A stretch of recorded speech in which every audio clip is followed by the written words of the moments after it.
So the meeting will then officially be called to order. Please stand as Trustee Joseph Medina leads us in the invocation and pledges of allegiance. Almighty and merciful God, we ask you for your guidance and blessing upon this board, students, parents, patrons, teachers, and administrators, as we are assembled here this evening in the common pursuit of this great nation's wealth, our children. Amen. Amen.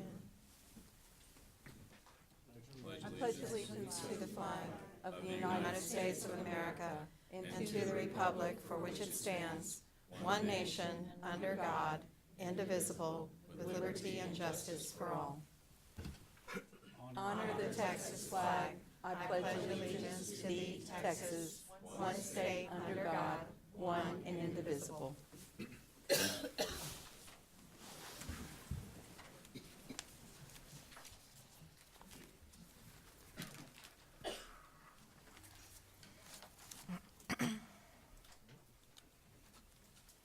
Thank you, Trustee Medina. So this regular meeting of the Board of Trustees is authorized in accordance with Texas Government Code Sections 551.001 through 551.146. The next item of business on the agenda is the superintendent's report. Yes, ma'am. Ms. Chumley and members of the board, just a couple of comments tonight, as I know we have recognitions that we want to get to before too much longer. I'll say the board spent a little time in Washington, D.C. lately, and when I was there, and it's probably still true today, there was a lot of conversation about the federal government shutdown and the impact to, in that part of the world, lots of folks. We're trying to mobilize locally to help our families that we know are telling us their impacts from this unfortunate event. We're reminding folks about our partnerships with our outstanding San Antonio Food Bank and about our internal clothes closet, Northside Threads. And all of you have seen that, and that is serving lots of our Northside kids. Our human resources folks, under the leadership of Patty Hill, are working to find ways to give temporary employment to furloughed federal workers. As you know, we have vacancies in areas like custodial and transportation on a regular basis, substitute teachers, and we're trying to bring folks on to help Northside students and also give those folks some employment while this shutdown continues. Our understanding, and it's important for the board to understand this, is that we would begin to lose federal funding that supports our child nutrition program in April. And so there will be more to come, but there will be an impact to the district if the shutdown lasts to that point in time. And it's a seven-figure impact if the shutdown were to last be through the end of the school year. As the legislative session has begun in our state, also spent a lot of time in Austin. As you know, we're getting ready to have some really interesting policy conversations, and some that I think we're excited to have. We're actually looking forward to the conversation. The comptroller released his statutorily required biennial revenue estimate, and it's a healthy estimate that could, if legislators chose to, provide for some additional funding for Texas schools. So there's reason to be encouraged. I think we have a long way to go, and there's a lot to be discussed, including performance-based funding, early childhood. Certainly school safety is something legislators are going to want to discuss, and that we'll encourage them to. Teacher compensation, and then for us, I think it's important for anybody who is interested in how this session turns out for public schools that we really emphasize local control over how dollars are used. That's something that we, in any meeting we have with any policymaker, need to be emphasizing, that this board, this group of elected officials, and this staff have a sense of what we need in our school district, and we need to be the ones making those decisions. So I'll just close with this. As we mark in January School Board Appreciation Month all across the state of Texas, and certainly in Northside, and we've got some other folks here who want to express their thanks. I just want to kick off our recognition tonight by expressing my thanks to each of you as individuals, such an outstanding group of people we are so fortunate to have as our board members, but also as a group, because of the power of the things we're able to do. And this system really set us apart, and there are exciting things to come, I think, in our school district, and that starts at the top with the members of our board. So I'll just say a personal thanks to our board, and then we'll circle up, and a few other folks want to say their thanks as well. So that concludes the superintendent's report, Ms. Chumley. Thank you, Dr. Woods. The next item on agenda is the board members' report, but before we do that, I need to ask the board what your pleasure is in relation to. We have quite a few speakers this evening that are speaking in relation to deaf education, and they want to speak through ASL and have asked for additional time to be able to do that. So my preference would be, if with the board's agreement, is to see if we can, those of you that are here to speak in relation to this, if we can consolidate some of the speakers and then allocate additional time in that manner versus allocating additional time for each speaker on this. So is that the board's pleasure on this? I'm okay with that. Y'all all right with that? Okay, so everyone that is here that has signed up to speak in relation to deaf education, I would like to ask if you could, please, if you would work together and consolidate what your remarks are, and then let's see if we can't, what we can do is we can allocate 15 minutes to say a total of 15 minutes to say 3 speakers.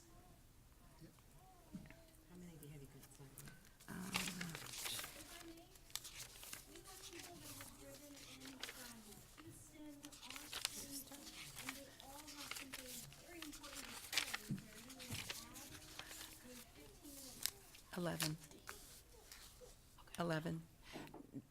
That really isn't the purpose on the citizens to be heard, and we allocate 3 minutes each. And when you're addressing the same issue, we ask that you consolidate your remarks to individuals. So do 20 minutes? Sure. Okay, so what we can do is we can extend that time to 20 minutes, but we do need you to consolidate your remarks and determine who is going to speak. You can have a 20-minute time frame, but we have 11 speakers and it's all on the same subject, and I'm sorry, that's not what the purpose of citizens to be heard is, and we're not going to extend additional time for each speaker on it. So if y'all would please get together and decide what you want to do on that, and then we'll address that when we get to citizens to be heard. So we're allocating 20 minutes, and however you want to consolidate that in the number of speakers, but that's the amount of time that is going to be given within this meeting. If y'all want to step outside and decide that would be fine too. It's whatever y'all's preference is. And we're going to go ahead and move forward. I would like to ask the Boy Scouts that are here this evening to please stand up and be recognized and tell us where you're from.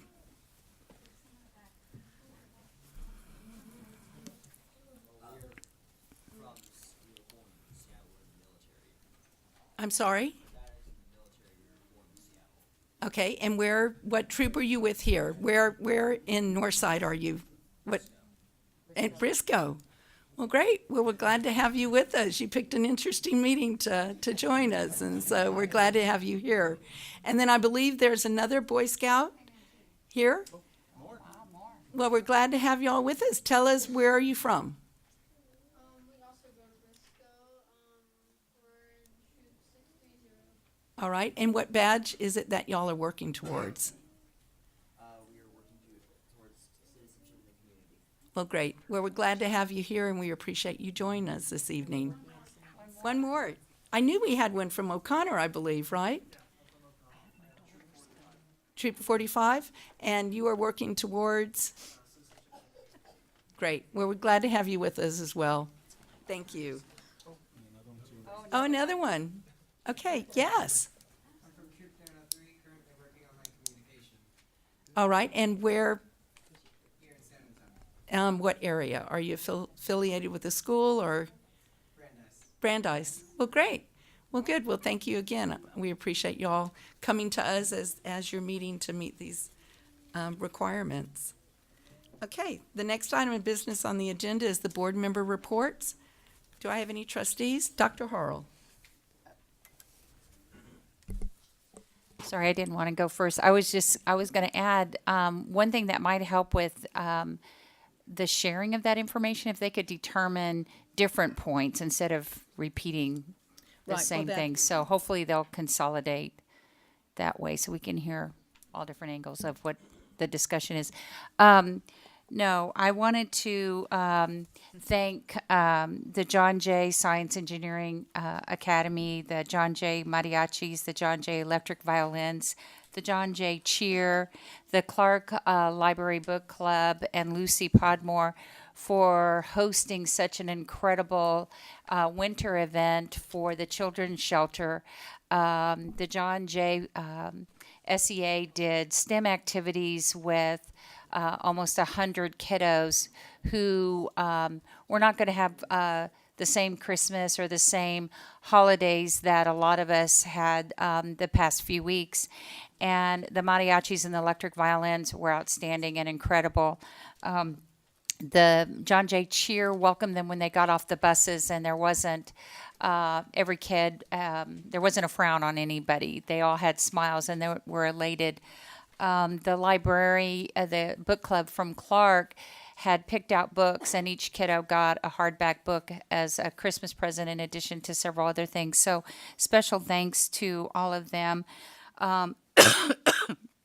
Gerlach, if you haven't been to our very, very own stock show in Northside is phenomenal, and to see the citizenship and responsibility and animal care, but teamwork that goes on of kids of all ages, the FFA kids, of course, but certainly the O'Connor Ag students. And we wish them luck Saturday. I know when one of my kids had a pig, at Gerlach, it was disqualified for being too fat. And it tells you how much we knew, because I said, well, I thought that was the whole point. And she said, no, Mom, I really didn't do a very good job. It's supposed to do this, and this, and I'm kind of embarrassed, so let's just sell the pig and go on. But anyway, I know a lot more now, and my own grandkids had an incredible day on Saturday. And hopefully we'll be back this next Saturday to see what happens. But talking to our students that day was probably the greatest gift. They are that program is so worthwhile. It's really like the Boy Scouts. It really builds character and camaraderie and focuses on character education and just so many great things that you can't always find in a textbook. So hats off to the O'Connor and also the FFA program. I love that tonight I made a real quick stop to Clark. They were showcasing for the middle schools coming in. Excited 8th graders already walking the halls like they belong at Clark already. And that's the whole point of showcasing our schools in times of transition, 5th grade to 6th grade, and then 8th grade and 9th grade, is to also build confidence so that that character comes out when they are freshmen in high school. And then I'm so proud of our dual language and our bilingual and our ESL program. I'm so excited that we now will have 16 elementary schools and 2 middle schools that will have dual language. And just so excited because one of my grandkids will be in a dual language program next year. And now there's some choices and options, but certainly plenty to go around for everybody. So thank you. And if you'll extend my thanks to Victor and your staff, Patty, awesome job. And Janice, thank you too. And then the last thing is our president of our school board, Melissa Chumley, is now the Twitter queen of all time. She embraced it wholeheartedly and has been on Twitter ever since she learned. And it's hard to explain how you can see what goes on in our schools through Twitter, through that kind of social media. It's like Dr. Woods says, it's not like you take a picture of what you had for dinner or where you're going to the movies. It's really about teaching and learning and leading that's going on at our schools. And we did an ed chat last week on juggling elephants, which is about finding balance. The whole metaphor was, you're the ringmaster of the 3 rings, and you prioritize and you make decisions, but you also find balance. And so we actually were trending we trended that night in San Antonio, or however far trending goes, which was pretty exciting. To have my adult kids said, "Oh my gosh, the juggling elephants is trending. I got to read the book now."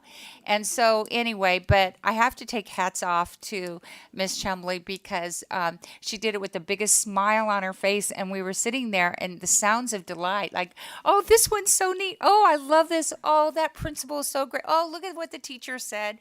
And then I have to quote her. She is going to go on a cruise, right? That's the balance that you said you were going to help with your juggling of elephants. But anyway, thank you for doing that too. I know it made a lot of difference to folks. But anyway, and then I just wanted to say thank you to my teammates on this board.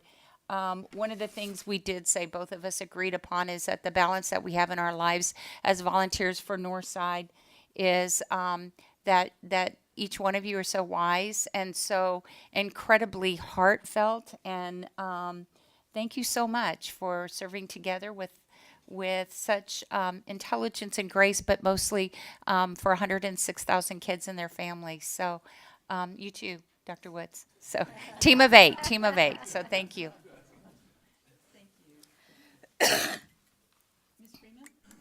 Thank you, Ms. Chumley. At the last TASB board meeting, would you please pass this down to Bobby, please? Mr. Blunt, I was asked by Christine Moss, since you were not able to make the last meeting of the Texas Caucus of Black School Board Members, to please give this to you on their behalf. Mr. Blunt, it is, if you'll open it up and show everybody, because everybody's anxiously awaiting what it is that you have. It's in recognition of 10 plus years of service for the Texas Black Caucus of School Board Members. Oh, very nice.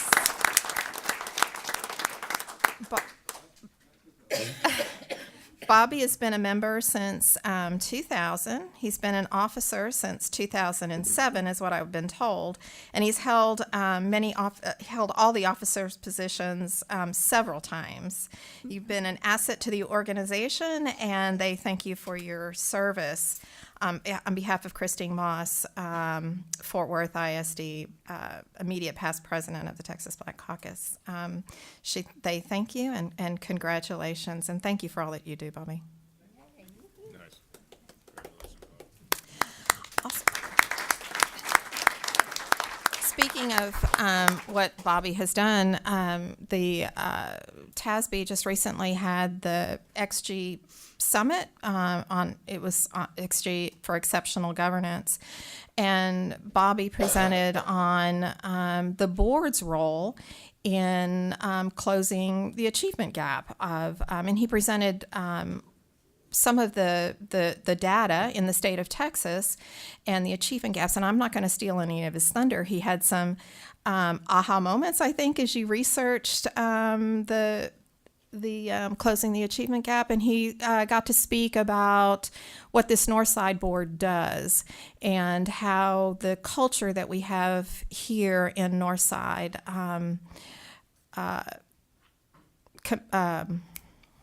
what's the word now? I totally lost.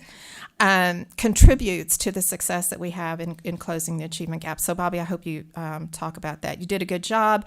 After his presentation, I understand it created a tweeting frenzy.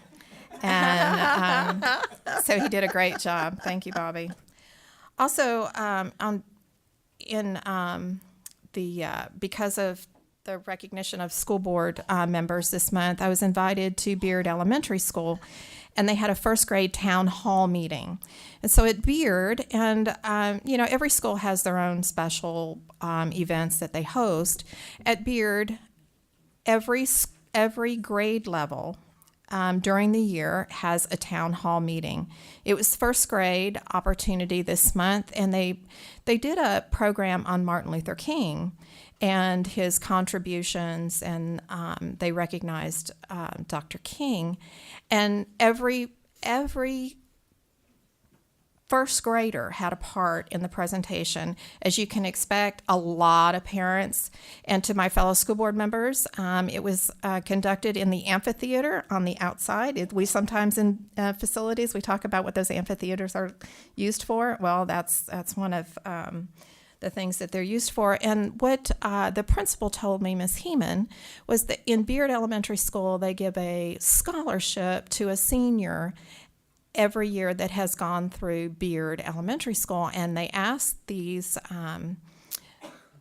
seniors, the ones that have been awarded the scholarship, what are their most fondest memories of Beard Elementary School? And she said they all talk about the town hall meeting, so it's very important to them. Anyway, the kids did a good job, and I really appreciated the invitation. Also, while I was there, had the opportunity to speak to leadership in PTA, and I know we have PTA here tonight. The Beard Elementary School, as some of our other schools, they're going to participate in the PTA rally in Austin next month. And I know Beard is going to take a school bus.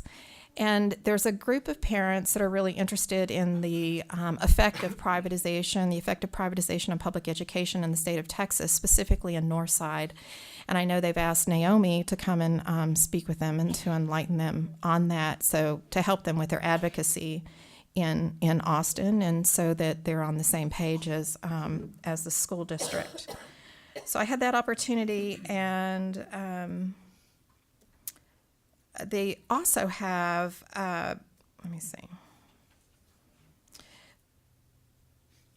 I was also invited, or will be invited, to a school advisory committee at council meeting this Friday, so I look forward to that. And I thank Beard for taking that opportunity. I know we are all invited to various things throughout the district. And thank you, Ms. Chumley. Thank you. Ms. Reed? I'm sorry, I was counting the numbers, Katie. I'm missing the tag. Yes. Just a couple of things real quickly. I think last month when I was here, I mentioned to you that I would not be attending the board dinner because I was going to be in Phoenix. Mm-hmm. No longer going to Phoenix. My partner that I play with, her husband had some serious medical problems and she's not able to go. So when you have teams of two, I was going to be number 9. And so I thought, no, I'm not going to go and just sit and watch. So even though I would like to cheer them on, it's very expensive to go to with a room and air and so forth, and there's lots of things to do here. So I will see you on Thursday night, and Jim and I will be there for the dinner. Was over at Glen Oaks last week. They had an academics evening with parents and kids, which was really fun to watch. The kids, sometimes they were teaching the parents, and sometimes the parents were teaching the kids. And each grade level had a room set up with a activity that they did all together, and it was really fun to watch. So it's just good to go to the schools and see what's going on. In a couple of weeks, on the 4th of February, I will be going on the SA to DC trip with the chamber. And so far, we have meetings set up every morning, kind of like a panel discussion with one of our representatives or senators. We're actually seeing both senators while we're there, as well as Will Hurd and some of definitely our people that represent us. And then in the afternoon, we'll be visiting offices and talking to other legislators that are there about the issues. I'm not sure whether they've set up a meeting over at the Department of Ed, and I'm not sure what we would tell them anyway. So, I'm sorry, that was, but, so anyway, those are the things that are on my agenda coming up very quickly here. Thank you. Thank you. Mr. Lopez? Thank you, Ms. Chumley. I've just got 2 things real quick. Last week I had a chance, I wanted to thank Mr. Garcia, the principal at Carlos Kuhn. He had invited me over to the campus in the morning to be a part or to hear some of the discussions that the parents would have that would transition from fifth grade elementary into middle school, and so had a chance to be a part of that discussion, hear the questions that the parents had. Miss Annabelle Romero was there to kind of dispel any kind of rumors that, or things that stories about gangs or things like that that would be in middle school, and any type of bullying. And what it was is I really enjoyed hearing some of the discussions that the parents had, and it was really, they were very authentic questions, their fears. But I think overall they left that event or that meeting very comfortable, knowing that we cared about them so much that we were wanting to make sure that we transitioned them into middle school. So I really felt, I was very proud of Mr. Garcia and Annabelle when they talked about that. I mean, they really presented Northside very well on that and tried to dispel any rumors. So that was really good. While I was there, though, I didn't know that we had a mobile planetarium. Did you know that? Wow. Two of them? Okay. Well, I had a chance to be a part of that. Got a little claustrophobic, but it was neat. I didn't know that. So I was like, wow, I was really amazed. And I was like, golly, we need to get some more. But anyways, point was is the kids enjoyed it. They got to see the stars, the solar system, and they were just rattling off. The teacher was asking questions, and I was like, wow, this is really neat. So it was good. And then finally, I got a chance to sit in a classroom, Miss Medrano's class, third grade class teacher, who also happens to be, I believe, if I remember correctly, she's the folklorico dance instructor for the campus. Carlos Kuhn has a folklorico group of males and little boys and girls that dance folklorico. So it was really neat to see that. And she was a graduate of Holmes High School. And she goes, I learned so much from Holmes High School. Dance team taught me a lot. And she goes, I wanted to be a teacher. So it's those good stories that you hear and you see, from teachers being, influenced by other teachers here in Northside. So one last comment about that is, it was really interesting to sit there and talk, and how she really had the teachers engaged.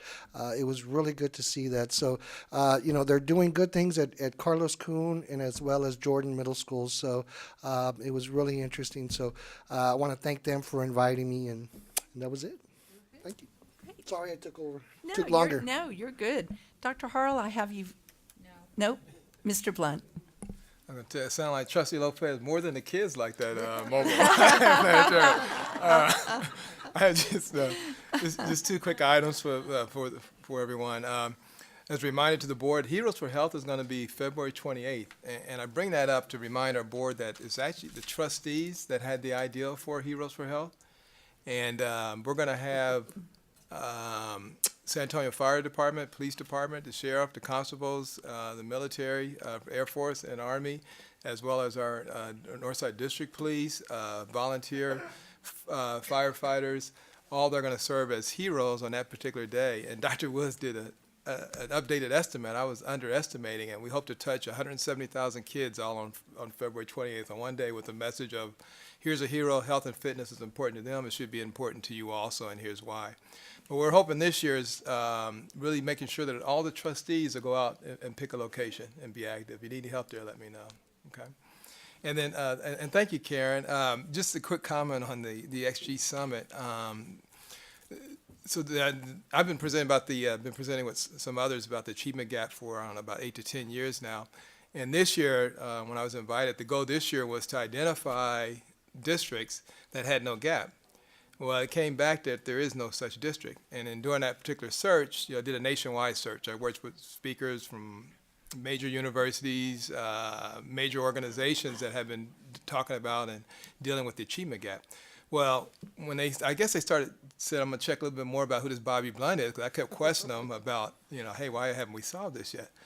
So what it came back to was the data and the information they shared with me is, Northside, of all the medium and large district, is the best, has the narrowest gap from an ethnicity standpoint of anybody in the nation.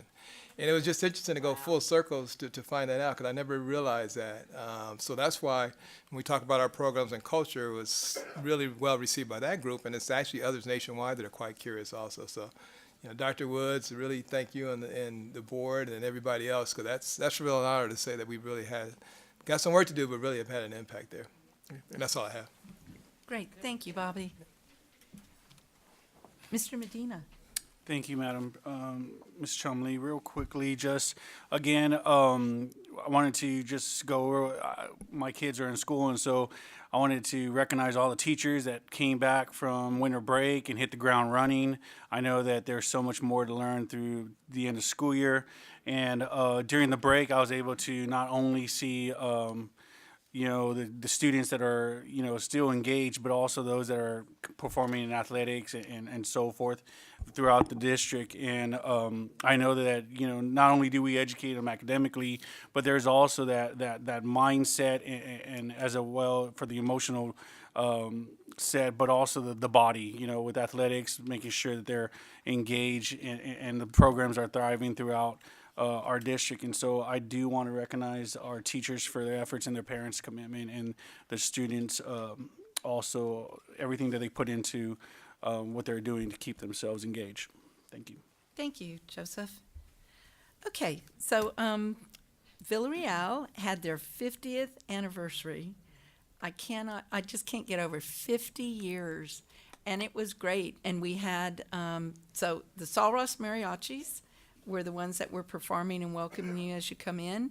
And I remember going to hear them a year ago, and when I first walked up, there was a young man that was singing, and I thought it was the Holmes Mariachis. They are really, really good.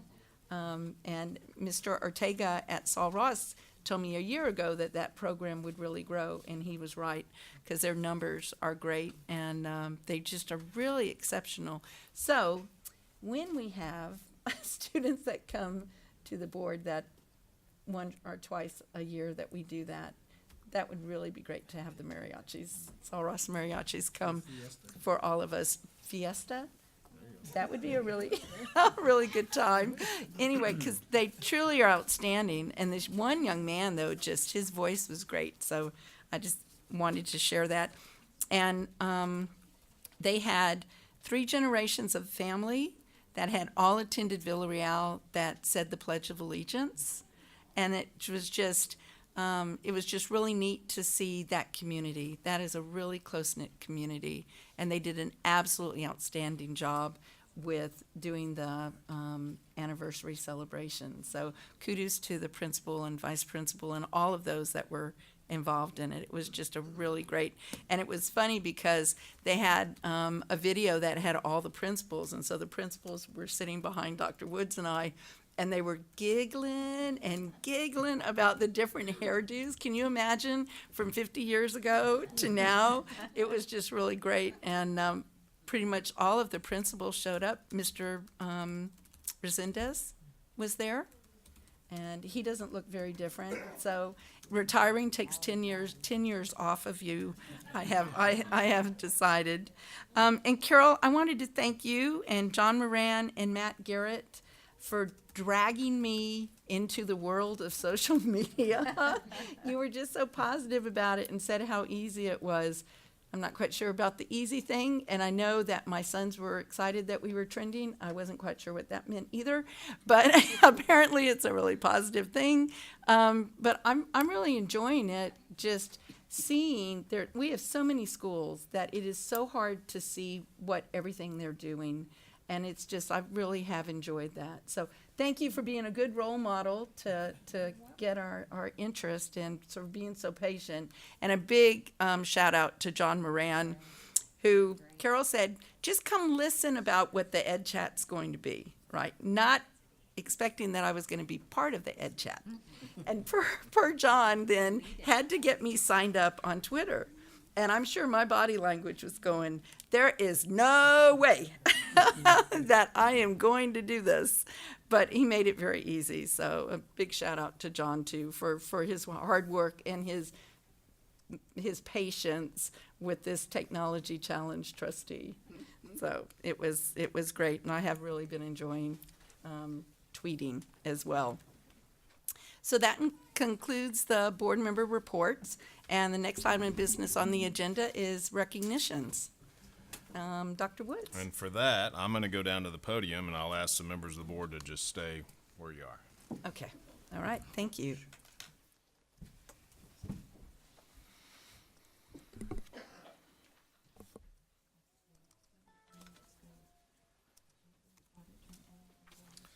So as you know, and has already been advertised, January is designated as School Board Appreciation Month. And this is an ideal time for us to focus on the crucial role that each of you play in our schools and community.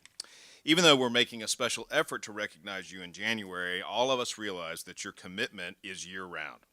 This year's theme, chosen by the Texas Association of School Boards, is planting seeds of success, and in your role as board members, you certainly do that on a daily basis.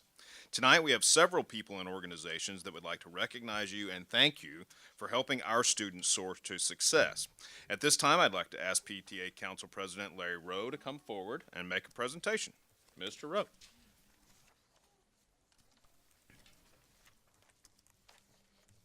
When I looked down and I saw the size of the print on his paper, and then I looked at mine, I went, whoa. Okay. And let me get the glasses on besides. Thank you so much, Dr. Woods, and good evening, Mrs. Chumley, and all the Board of Trustee members. My name is Larry Rowe, and I am again the president this year for the Northside Council of PTAs. Tonight, I'm proud to be here with a portion of my board members to honor all of you for the accomplishments that you do on a daily basis for our students in Northside. You set a high standard of excellence and accomplishment for everyone, thus leading to the many successes for our schools and students. You truly help our students achieve greatness on a daily basis. But if you'll give me just a minute, I've got to update you on what's going on in PTA in Northside. Currently, we have 111 units in our school with the inclusion of the new PTA at Mora Elementary.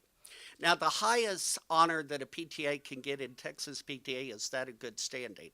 When I made this report to you last year, there were 79 of our units that had already achieved good standing and 31 were still working towards it. That's not the case this year. This year, we have 110 already at good standing. Great job. We are missing one, and that That is is not a their great fault. job. The one unit that's missing, it was a clerical error by the IRS. And we are working with the IRS as best you can work with them to get that corrected. That, along with the government shutdown, we'll see if we can get that done pretty quickly. So that was a really great thing to know. Our membership is going very well. Right now, we have 24,046 members, and we're at about 97% of what we were last year. We're going to continue adding those members, and I know that we're going to surpass last year's enrollment for the third year in a row. We have at least 43 units that have increased their membership by at least 5% or more. And that's incredible, and that grows daily as well. This year, we had 7 campuses awarded the School of Excellence. We've never had that many in Northside. That's exciting. And for the second year in a row, we had the most in Barrett County. So that just tells you something right there. One of our elementary teachers from Fisher Elementary was recognized as the Elementary Teacher of the Year by Texas PTA. And at the present time, we're getting ready for Founders Day. As I was telling Mr. Lopez a little bit earlier, this year we're changing it up a bit. We're going to incorporate more student participation even beyond the performances, in that we're going to be having the Jack C. Jordan recipients receive their scholarships that night. So we're looking forward to having all of you in about 2.5 weeks at that event. And finally, we're getting ready to take a delegation up to Austin for Rally Day on February 25th, because we need to let those legislators know what they need to do properly to fund education in Texas. And I agree with you, Ms. Freeman, about the Department of Education, so we won't go there. So as you can see, just like you, our work is really never done. But enough about us. Tonight is about you and what you do for Northside every single day, and for the communities, the PTAs, and most of all our students. I want to thank you so much for your hard work. Without your continued support, PTA could not do its work to help every child make their goals a reality. You provide us the framework to help every child succeed. So tonight we have a small gift that we would like to give you, and I have a couple of our people that are going to pass those out to you.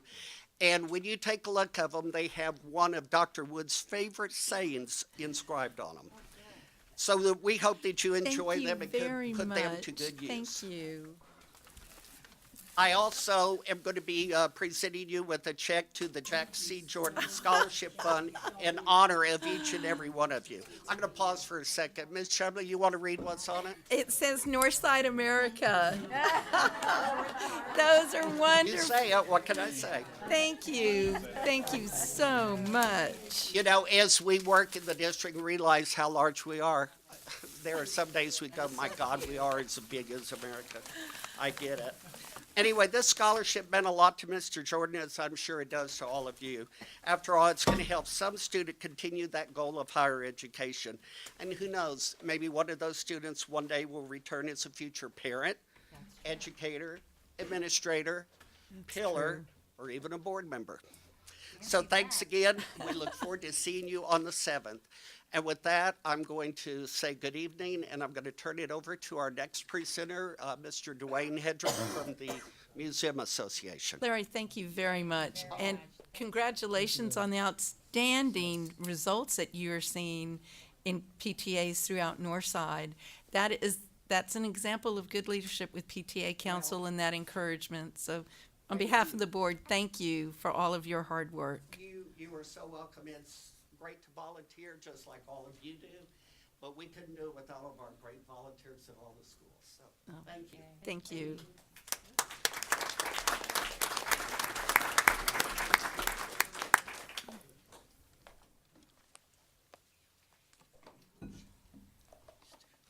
Dr. Woods, President Chumley, members of the board, it's always a privilege to be here with other members of the Northside School Museum Association to thank you for your service to the school district and its students, as well as your interest and support of the Northside School Museum. We realize your role as a board member takes you away from home and family as you attend to district business, serve on committees, attend various student activities across the district. Thank you for sharing your time and talents with all of us. This evening we have two gifts of appreciation we would like to present to each of you. Our first gift is our 2019 School Museum Fiesta Medal, designed by Jasmine Singh. Jasmine, please stand. Oh, thank you. Jasmine is a freshman at Clark High School. She is here this evening with her mother, Michelle. Her father and her sister had planned on being here, but they decided to stay home sick in bed. Oh, no. She's also supported by her visual arts instructor, Leslie Mataccio, and our Clark High School principal, Dr. Jerry Woods.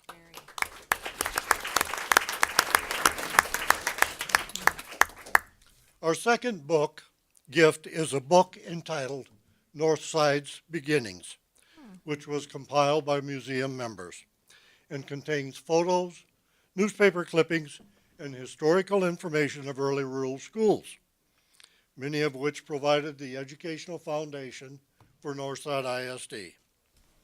Additionally, there are excerpts from the 1914-1915 school evaluation completed by then Bear County School Superintendent, P.F. Stewart. At the back of the book, you might find some suggestions Mr. Stewart gave to the teachers and school trustees to be of special interest. Thank you again for your service and your support. Thank you so much.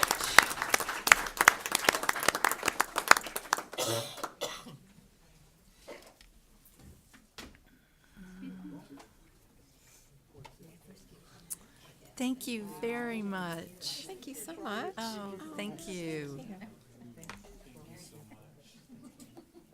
I can't wait to see the medal. Jasmine, this is beautiful. Thank you so much. This is great.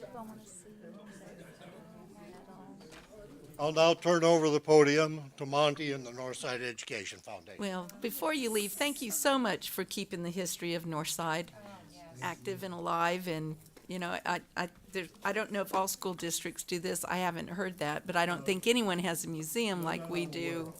And it's just really important particularly for our students to know where we came from and who we are and what our history is. So thank you for preserving that. Monty, how are you? Great. Great to be here. He is, Chumley, he is. Trustees, Dr. Woods, staff and attendees, thank you for giving us a little time to speak to you today. This year, NEF's theme is Unmask the Possible. NEF helps Northside faculty and staff unmask ways to be more successful so that they can in turn, unmask the more potential in their students. What NEF does would not be possible without your support and confidence in our mission and your dependability. We know that you have a lot on your plates and places and schedules and people to keep track of every day. So we thought a practical way to recognize you would be to give you something dependable, a gift that helps you keep important daily tools together within reach. Assisting me today is Cassandra Miranda, Executive Director of the Foundation, and help distribute the gifts we have for you. Well, it's another plate. Another plate that is handcrafted catch-all that you can use to not forget your keys, wallets, jewelry, and so on. These were handmade by an O'Connor graduate that was a student while Dr. Woods was an administrator there. He's now an ag teacher and has a hobby that makes beautiful leather gifts. Unfortunately, he can't be with us tonight. He has other duties for the district to attend to. So representing him tonight is his mother. Maxine Bratton.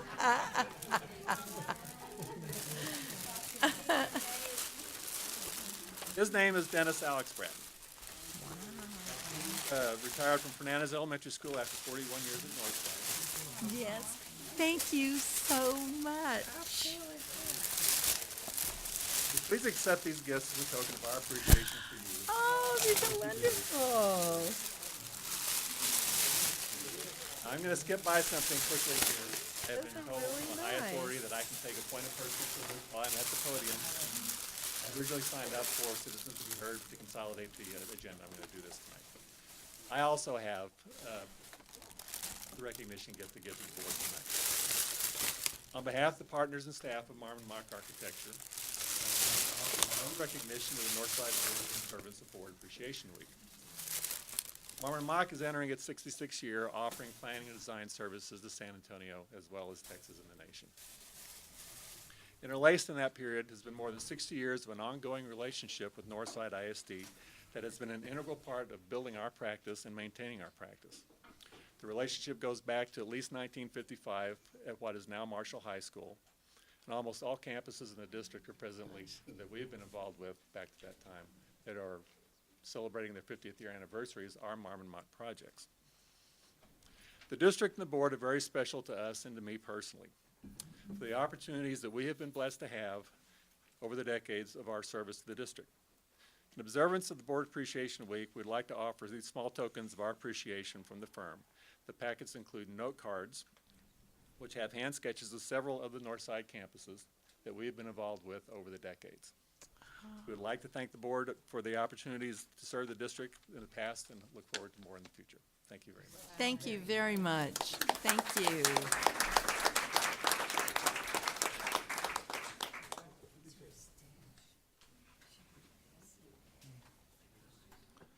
So as we mentioned, there you, were several Monty. folks who wanted to recognize you tonight, and I think all of these folks appreciate how fortunate we Very are nice. to have all of you associated with all of us.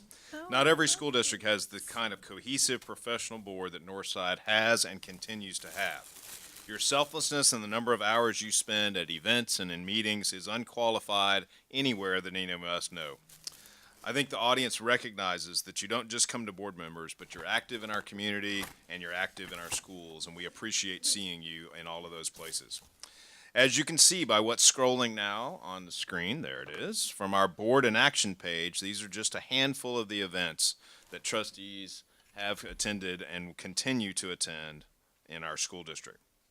Our board provides vision and leadership for our district in their role as advocates, and they continue to stand up for public education and guard against anything that takes away from Northside students. You are our biggest advocates, our biggest cheerleaders, not only for this district, but for public education overall. You take the message of public education everywhere you go. For that reason, we wanted to present you with a gift that reflects the TASB theme of planting seeds of success and will help you carry the message forward. So speaking about messages, Monica, there's Q. Okay. I actually wrote in my notes, Monica, where are you? You know?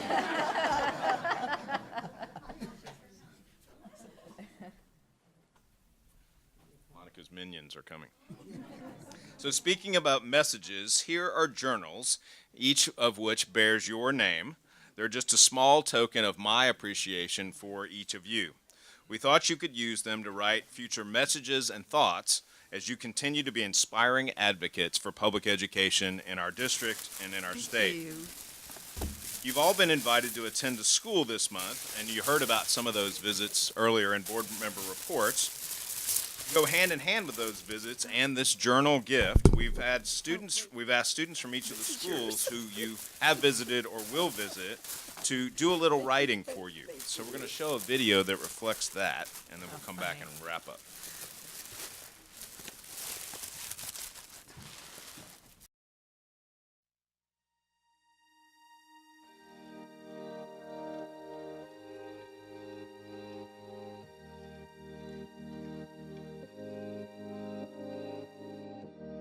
Dear Mrs. Chamali, Dear Dr. Haro, Dear Mr. Lopez, Dear Mr. Medina, Dear Mr. Blunt, Dear Mrs. Reed, Dear Mrs. Freeman, this piece of paper is not long enough for me to express my gratitude for you.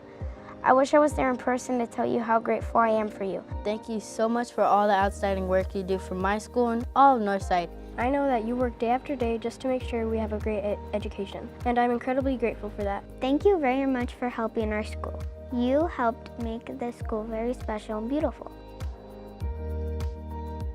I would like to thank you for your dedicated service in which you continue to provide opportunities for all kids like me to be successful in the future. The dedication you put into your job is incredible, and I'm relieved to know that tomorrow I will have a place to go and to learn new things. It takes a great leader to make tough and important decisions, just like you. The decisions you make have made my school a special place to be. Over the weekends, I can't wait to come to school. That will not happen without you. I've been through 3 schools, and so far, this school is the best. I've been here for 3 years, and this school has grown a lot during that time. All the teachers here are kind and sweet. All the hard work you have done and the time you have served as a board member has created a foundation to fill my educational goals and a dream to one day become a doctor to help others. You inspire me to help others and to continue to be a leader. It hasn't always been this way for me, but I have learned so much by being a part of the Young Gentlemen's Organization here. Without you, I wouldn't be where I am today, and I would like to thank you so much for that. My school is so wonderful because of you. You make my elementary school through high school years fun. Thank you. Thank you. Thank you. What you do helps thousands of kids get an education. I've never really thought of how much you do for us. I'm so lucky to have such a great board of trustees. Thank you. Thank you. Thank you. Of all the jobs you could have chosen, you chose to pick this one. Thank you. Thank you. Thank you. I love to come to school because I have great teachers, principals, and counselors that care about me. Thank you. Thank you. Thank you. You chose to help kids like me have an education. Thank you so much. Gracias. I've learned to be the best that I can be. I hope one day to make a positive impact just like you. Thank you for your service.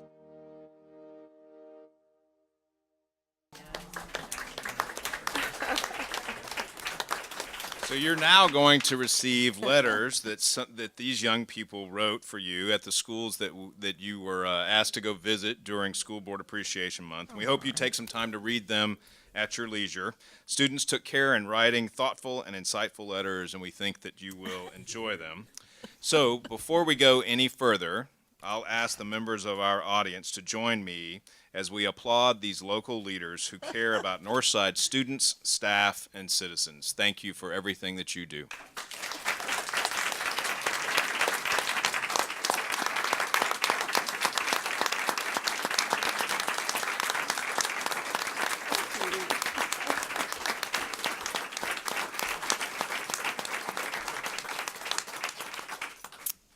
So before we break for a short reception, I want to point out that tonight's reception food, this is important, will be provided to you by students in the culinary program at Harlan High School. Chef David LeBoy is their instructor, and I've done a little cooking with David, and he has taught me a lot in that short period of time.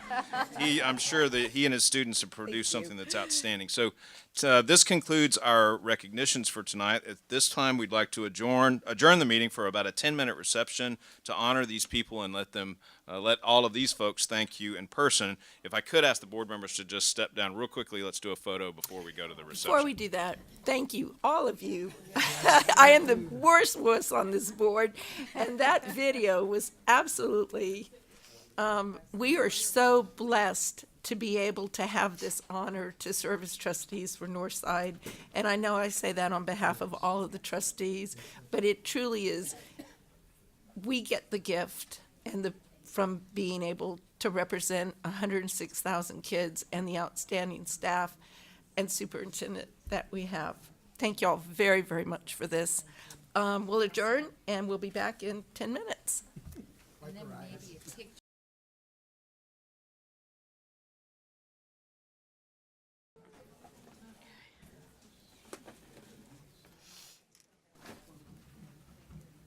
Okay, the meeting is back in session.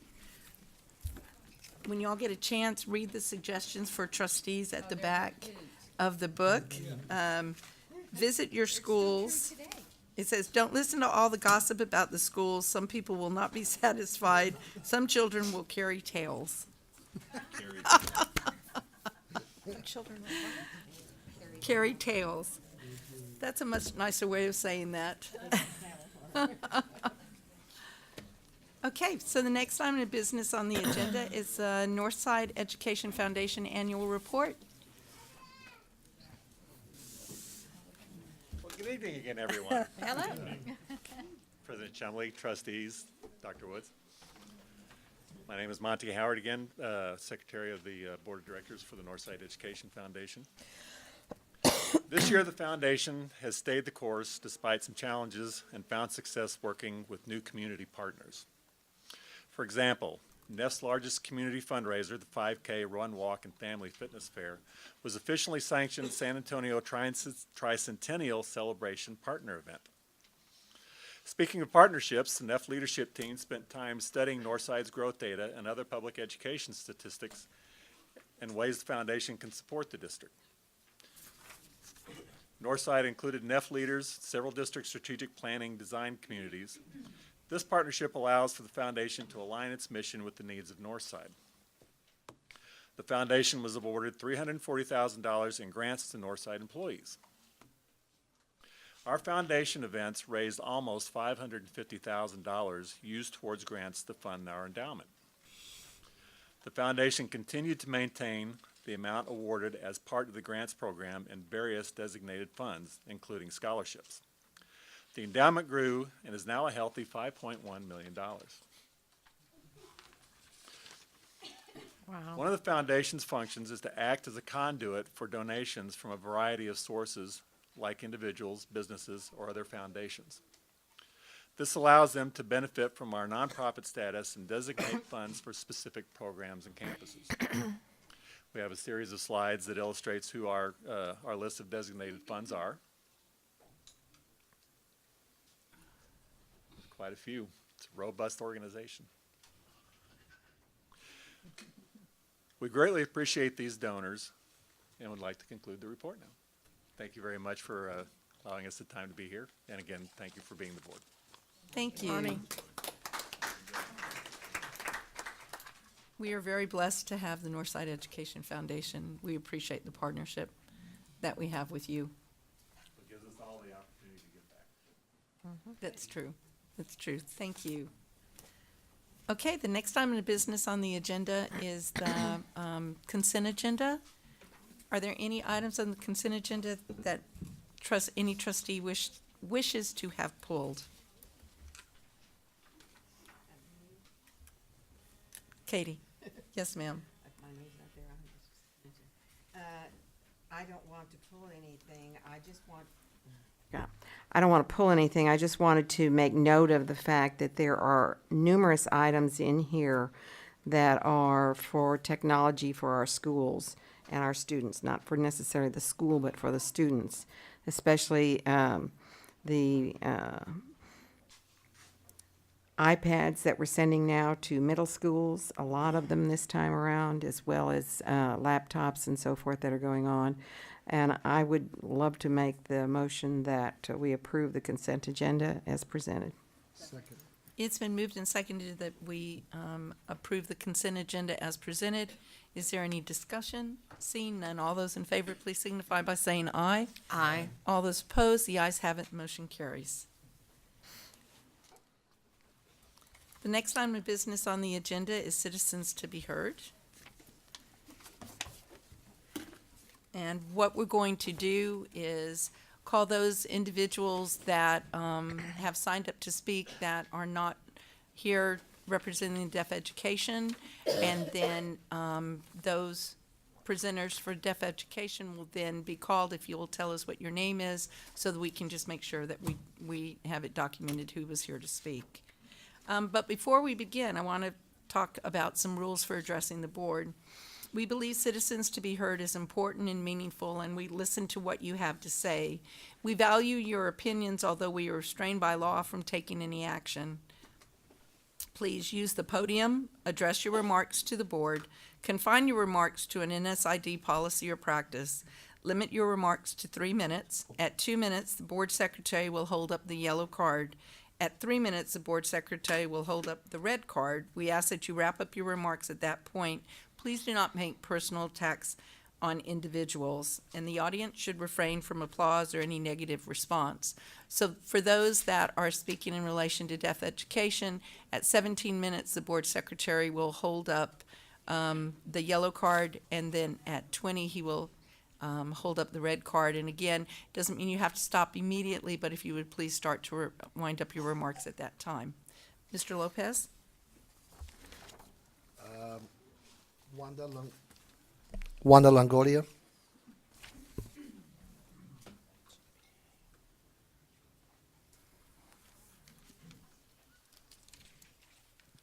Good evening, Madam President, Dr. Woods, and members of the board. My name is Wanda Longoria, President of Northside AFT, and I would like to thank you on behalf of Northside AFT for all the work that you're doing with us to bring First Book back to our Northside Title I campuses and our NISD community. We are hopeful that this year we will have as successful an event as before, with even more energy and higher attendance. We thank Dr. Woods, Monica Falkenberry, Lisa Turner, Carolyn Roselle, Matt Jones, Barry Pettis, Transportation Department, and all the Title I principals who are helping us navigate all the pieces required for this enormous event, from registration to logistical setting up to the employee registrations. We know this is additional work, and we are asking of our district, and we just wanted to take time to thank you in advance for all helping us to make this successful.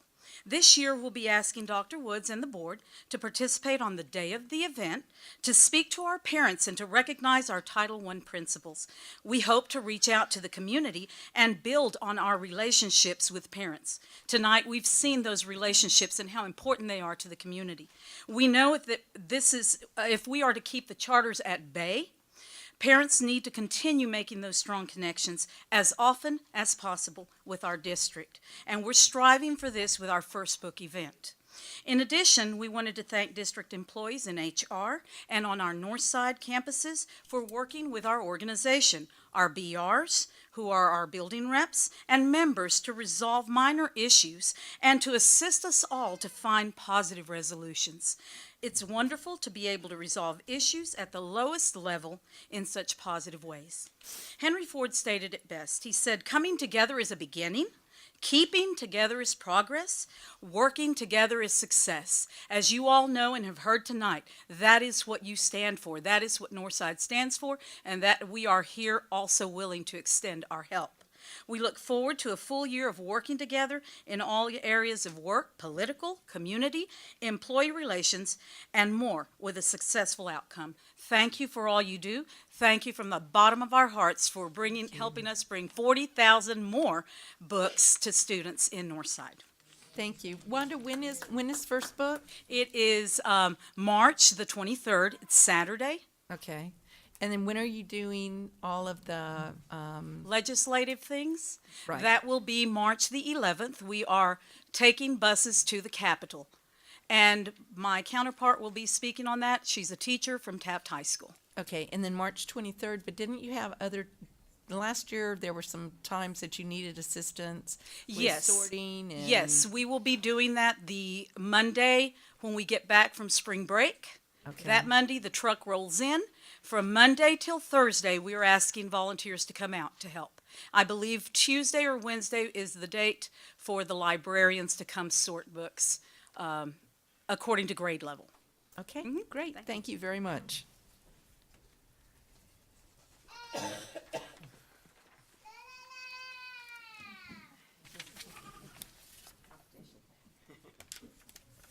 Next speaker is Camelia Sandoval.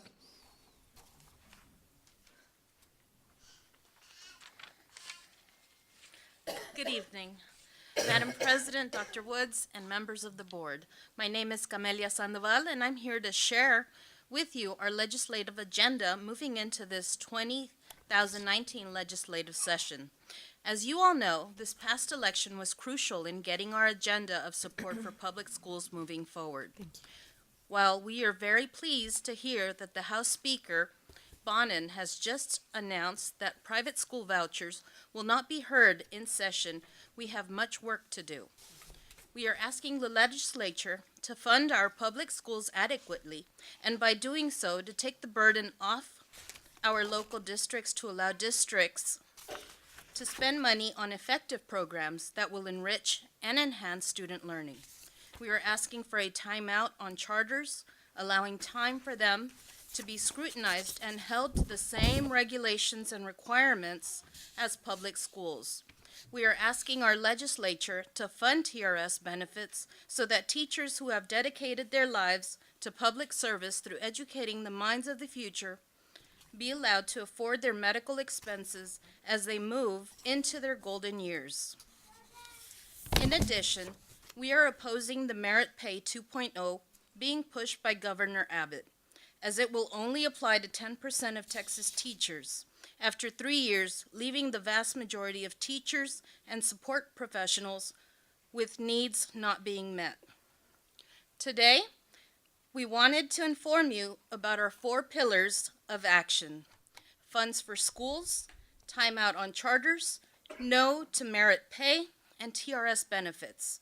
And we are asking you to join us in our work by printing your name on our Fund Our Schools card, which you have in your folders, by self-addressing your card. When you are done, please hand them over to Wanda Longoria, and we will do the rest. Our plan across the state is to get these to our state office, who will send them forward to legislatures. Upon receipt of these, legislatures must respond to the constituents. Our hope is they begin to feel even more pressure and further the results of this past election. We are also asking you to join us as we wear red for Ed on our march to the Capitol on March 11th. In the past, Northside AFT has filled 2 chartered buses for lobby days.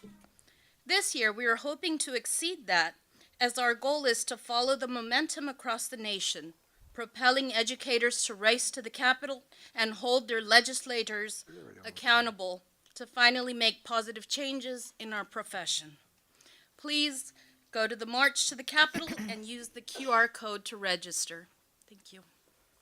Thank you. Yeah, she got it right at 3 minutes.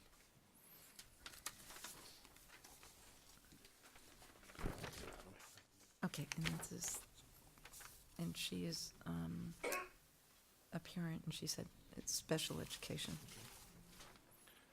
Regina Johnson.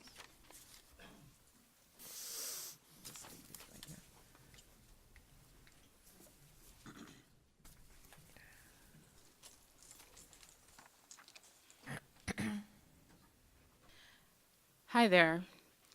My name is Regina Johnson, and I'm here to address my concerns with your district. I know I only have 3 minutes to speak, so I'll try to be brief. My speech is made up of 3 parts: where we came from, how we got there, and where are we going. Where we came from. If you do not all recognize me yet, I'm the mother of Myliana Kelly, a deaf student that attends your regional day school program for the deaf. Over the last few months, I have been in a battle for her rights as well as other students in your regional day school program. From the month of October to the present time, I have gone through many experiences with your district. Violations of my child's deaf rights and mine. My child has experienced discrimination, isolation, lowering of self-esteem, and is now embarrassed to be deaf. One federal official has gotten involved. 4 of our state officials have gotten involved. 2 local news stations, 1 national news station. Deaf Alliances from Austin and Houston has gotten involved, along with far too many other things, too many people on the list. The question keeps coming up, how does this happen? Next section, how we got there. The Spec Ed administration district staff in place are either misguided or grossly negligent, neither reflecting anything positive on your district. All occurring over the last 2 years, they have successfully allowed the elimination of 2 auditory impairment rooms of our deaf education. They have successfully managed to allow deaf staff to be run off due to discrimination. They have allowed the program to be Ma'am, I need you to stop for just a minute. So if this is specific to Northside staff, we have a grievance process that needs to be followed in relation to that. Has this gone through our administrative grievance process? It has, but No, it hasn't gone to TEA. Well, no, So that's not TEA. Northside has in the parent handbook, I did that. Northside has a grievance process. I went through the grievance process, and they actually declined it, and then told me I had to go to TEA. I think what They also suggested speaking at the board, which I'm doing now. and we certainly want to hear from you, Ms. Johnson, but if what you have to speak about tonight is specific to our staff, then I need you to step out and speak to Mr. Galindo, who can help you understand the process that this takes. And so why I'm stopping you is we have a grievance process that eventually ends up to the board. So if you've had this conversation, you've already talked to us about this, then that makes this an ineffective process. And we need you to follow the process that we have in place. So if there's general statements that you have about a policy or an administrative regulation. So actually, what I'm speaking about is but if deaf it's, awareness, and the reason why I'm speaking is because this has been going on for 2 years. So you guys didn't know. But we have when I went process, through the grievance though, process, but and they you- denied but you- it and told me to go to TA, when I No, spoke let's- to different let's individuals. stop. What I need you to do, I need you to speak to Mr. And on top of that, Mr. I would have already been Galindo. done with my speech already if you wouldn't have stopped me. Well, no, It would have but already been done already. That may be, but this forum, this platform that you have, is not one to bring grievance to in relation to Northside staff. And the reason I'm stopping is because we really do have a process in place. And I've not heard of a grievance being denied because we have actually 4 levels and that ends up to the board. So, and I'm, with the reaction I'm getting from Mr. Galindo, Could and I I just forward you asked the that document? superintendent, we have not. I'll forward you the document where they denied it to me tomorrow. So you can see that they did deny my request after I submitted it. Okay, I still would appreciate if you would speak to him. If you want, if there's pieces that you want to finish with, but if the remarks that you have are directly in relation to our staff, then this really is not the proper forum for that. Okay. But it's not that we don't want to hear you, it's Nope, just it's totally noted. There's a Got it. proper process for It's it. noted. Thank you. Okay. I would appreciate though, Ms. Johnson, if you would speak to Mr. Galindo.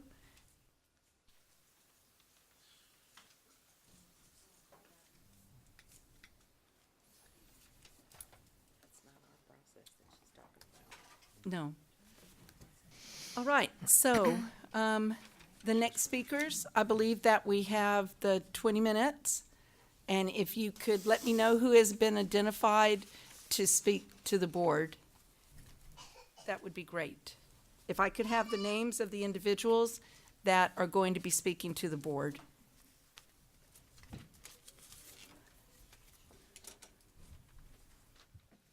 Good evening, my name is Thumis Lee. Okay, but, if you could, okay. The microphone has to be recorded. Right, so you need to, just stand with him. If I stand with him, I won't be able to see him. No, we're getting another mic. They're gonna bring you another mic.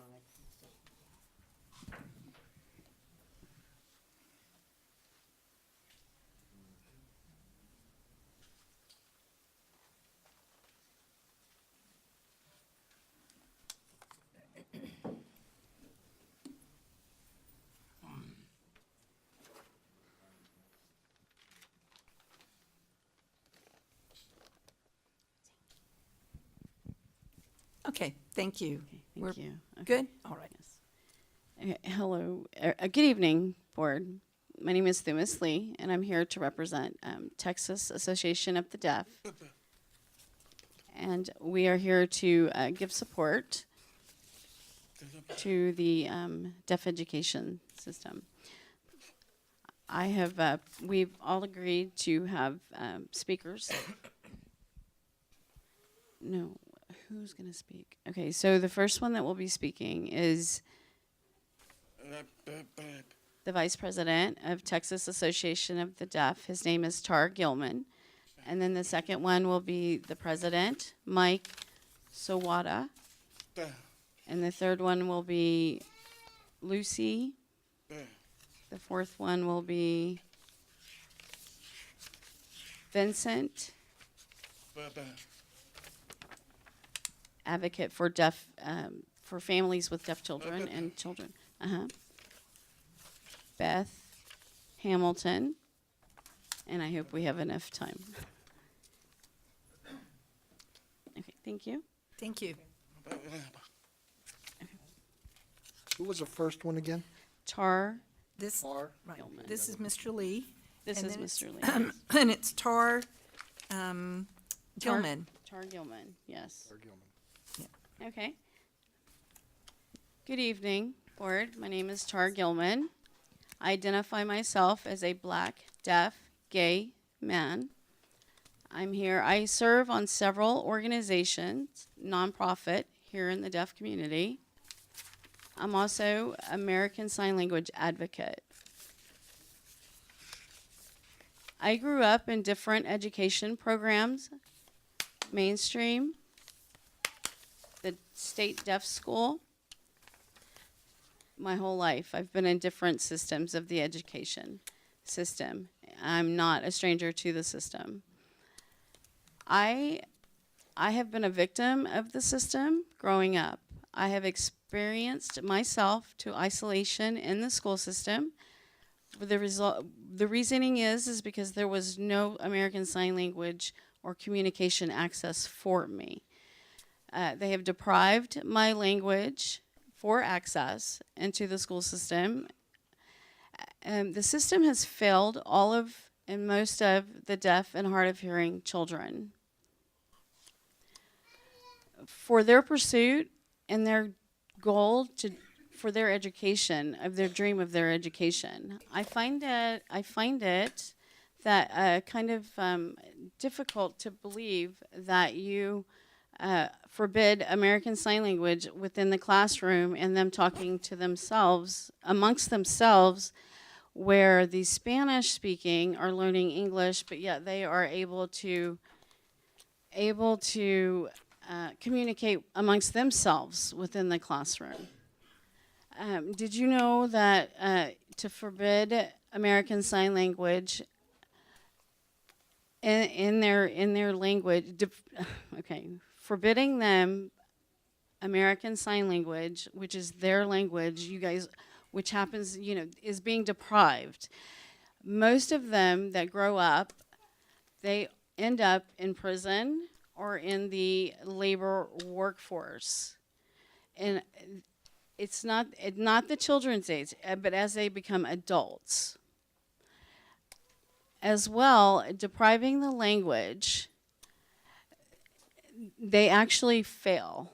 They stay with their parents, they continue to draw benefits from the government, they do not succeed. So to continue in this system, depriving them of their language and their education is bad enough. For the children to learn their language, it is best for them to go through American Sign Language. Thank you. Sorry. Yes. Next is the Texas Association of the Deaf president. His name is Mike Sawada.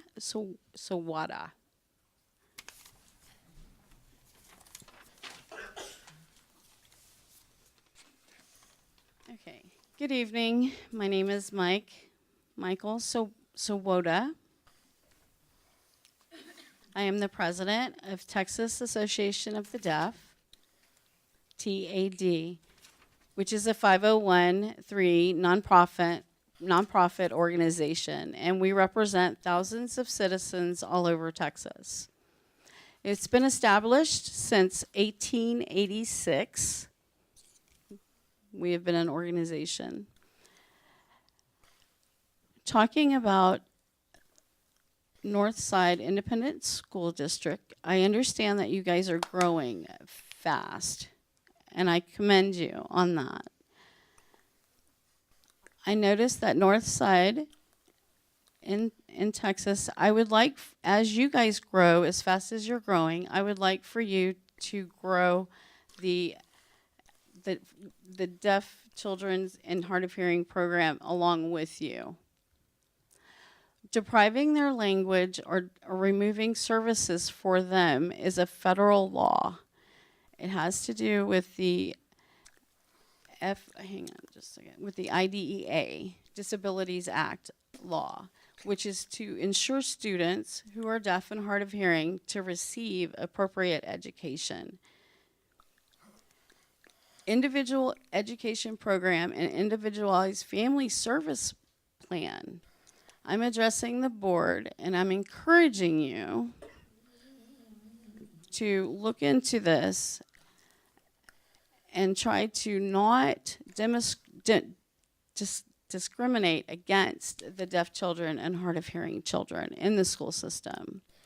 My concerns are, do you have enough qualified staff members in the program to accommodate the deaf and hard of hearing children? What is the deaf student to deaf educator certified staff member ratio?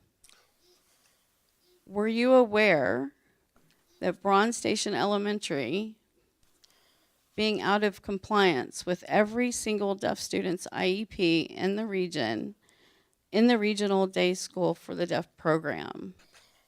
I have filed a public information request and I am awaiting the information on the RDSPD that I requested from the Freedom of Information Act cited regarding your RDSPD program financial record breakdown.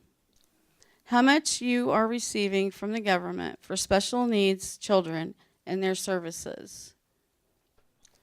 Would the amount being received match the actual allocated funds given to the children and this program? Recently, you've lost wonderful teachers in the system, in the program.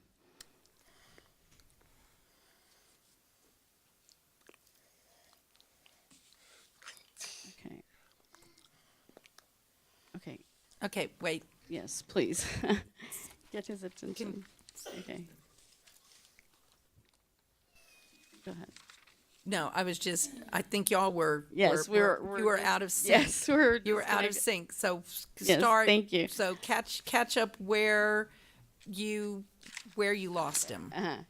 We're going highly turnover with qualified deaf teachers. Recently, the school district has lost some highly qualified teachers. I'd like to see Northside add more qualified teachers to accommodate the deaf and hard of hearing children with your support. Why the children are being pulled out of the mainstream classes when they need their special resources. They're being deprived of their language. Now, in closing, your actions are breaking the law, and we are neglecting the deaf and hard of hearing children. The IEPs, it's illegal to do that, to not follow the IEP. You guys could be charged and have lawsuits. It would be cheaper to give them the education that they need and are granted. Yes. It would be cheaper. We all know it's cheaper to provide accommodations than go to court, right? Thank you. Okay. And then how many minutes do we have left? You have you have about 10 minutes. 10 minutes left. Okay, Vincent from the school. Vincent grew up here and has been in the system, or used the educational system. Okay, so Thank you for your time. do you want wanna to talk speak about- for yourself? Okay. I want to talk about, I'm a former student at Foundation, Demonton Middle School, and John Marshall High School. After I heard the facts about the children being impacted in the education, I was very concerned because it's not fair for them, because I have that privilege when I used to be in the student, but I want them to have the same experience that I did. The education that I have through using the IEP has been really helpful, become successful, and that's what I became today. I already graduated from college, I have a good job, family, and support. So I just want to let you know from my experience, please reconsider about those deaf children. Those are our future for our community, education, and everyone in the workforce. Thank you.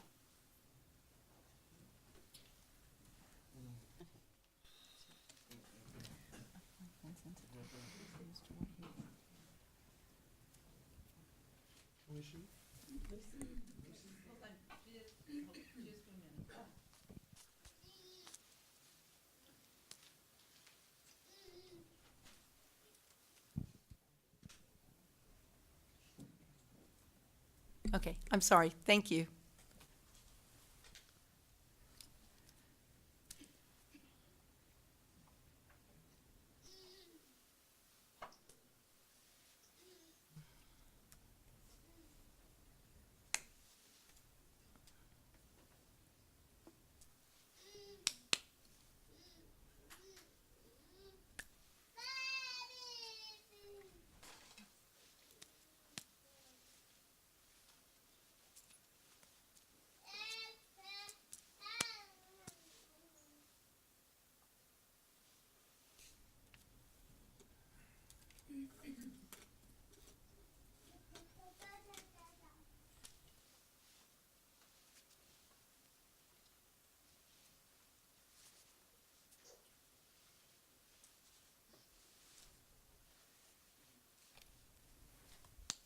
Okay, I just want to make sure that I've been understood.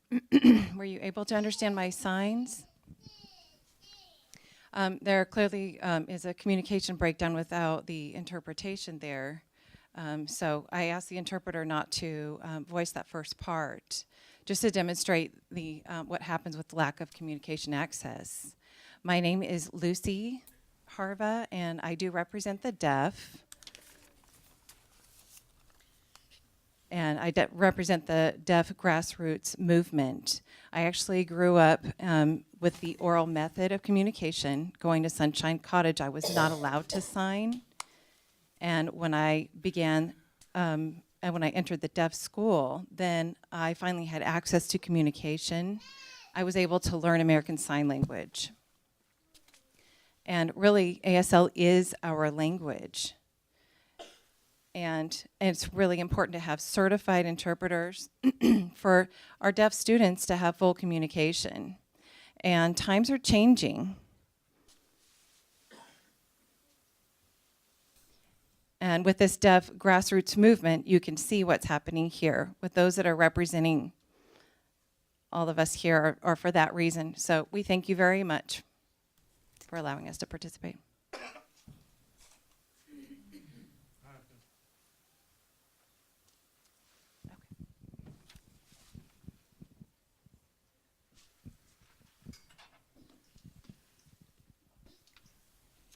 Good evening. I'm Dr. Angela Trehan. I am deaf. I have a degree in deaf education. I'd like to give you a brief statement. First, I would like to commend you on the board for your efforts to work with the children using English and Spanish. That's a dual language. I commend you guys on that. However, I would like to encourage you guys to see the benefit of using English and American Sign Language as a dual language as well in the school district. And using signed English and using exact signed English. American Sign Language is a natural language. The English sign exact English has been created by the hearing educators, which is not accommodating to American Sign Language. Signed English compared to American Sign Language, let's say, can you speak English and Spanish at the same time? No. So sign exact English, we'll put that to the side. American Sign Language, it's two totally different languages. When children are not able to use American Sign Language in the classroom, that is considered deprivation of language, and it is issues that come up to them as they become adults. The school district is liable. It is very important. We are here to support and educate you guys on this for the children's future. I encourage you to read this book, Language Deprived and Deaf Mental Health. It's written by a deaf and hearing psychologist. They work together to write this book. A lot of adults, they're put into mental hospitals because they have been language deprived, starting at home and at school. They weren't allowed to use American Sign Language. It's very heartbreaking. So keep that in mind. You have your mind set for those, between English, you have that set up for them, English and Spanish. We can apply that to the deaf and hard of hearing children as well. You can contact me for consultation. In the near future, I have a business card here I'd like to pass out to you to assist you in your venture. I'd like to add a tidbit. We have deaf study curriculum for children, for babies. We can give these booklets to you. It looks like this. This is the light of deaf women. Think about the little children that read this book and think about how I could be like them and successful in their future. Thank you. Thank you. Okay. We have one more. This is Beth, and she actually has. You have 2 minutes. Okay. I'm Dr. Beth Hamilton. I'm involved with the legislation and changing some laws for the school districts all around Texas. Now we face. Okay, are you familiar with the 8.5 million cap for 8.5% of the educational cap? That Bronze Station is part of the issue also. Don't provide what the deaf children and hard of hearing children need. This mother was trying to explain that her child is not getting what she needs, and it's not in the plan. She's been faced with deprivation of language. Think about all the times that I have spoke with you, and that the interpreters are the only way that we can speak with you. Now just think about the children, they don't have access of information. Everybody in the room is talking and they can't hear it. They're not involved in it. So just look at that. If you work with deaf educators. I'm in this field for a reason. I know the problem. I know how to help you. So what I'm saying is please work with a deaf person who is in the field and is an educator, and we can help you and work together for our children and deaf children and hard of hearing children. It's as simple as it really is. It may not sound simple, but it is that simple. My time is very limited, so I'm going to say what I can. I'm a mother of 3 deaf children, and they are in the back. Strong personality, strong character. You know, I want the same access for them as the hearing children have, or any child has, in the school system. Thank you for your time. Thank you. That's it? No? Is there any more? That's it? No, that's it. She was the last one, right? Okay. Yeah. I'm sorry. Our time is done. I understand. My question is, can interpreter issues be a separate issue or not? No, because really that's an administrative issue. And again, the district has a grievance process. I'm not with the district, but it's my understanding they're not able to speak for themselves. So I wanted to try to do what I can. I'm sorry. Thank you. All right, the next item of business on the agenda. And, you know, let me explain too, is that when it's citizens to be heard, it's not an issue that we can take action on. So that's why if it's an issue, if it's an administrative issue, then that needs to go through the proper channels within the school district. So I encourage you, if there is an issue, please reach out to Deputy Superintendent Galindo, and we will get if there's parents that have contacted you, if they will work within the district, we can help them. I mean, we want to hear what they have to say, but it's just we cannot take action in this forum. What if that process fails, though? Where should those parents go to if they feel that process fails? Well, I'm sorry, but we really can't have this dialogue. We do have a process, and it is a very formal grievance process that we will be glad to explain what that is. And then, because that eventually could end up with the board. So we've got to have you go through that process first, which is not what we're seeing or what we have been told. So we appreciate if you would follow that. All right, the next item of business on the agenda.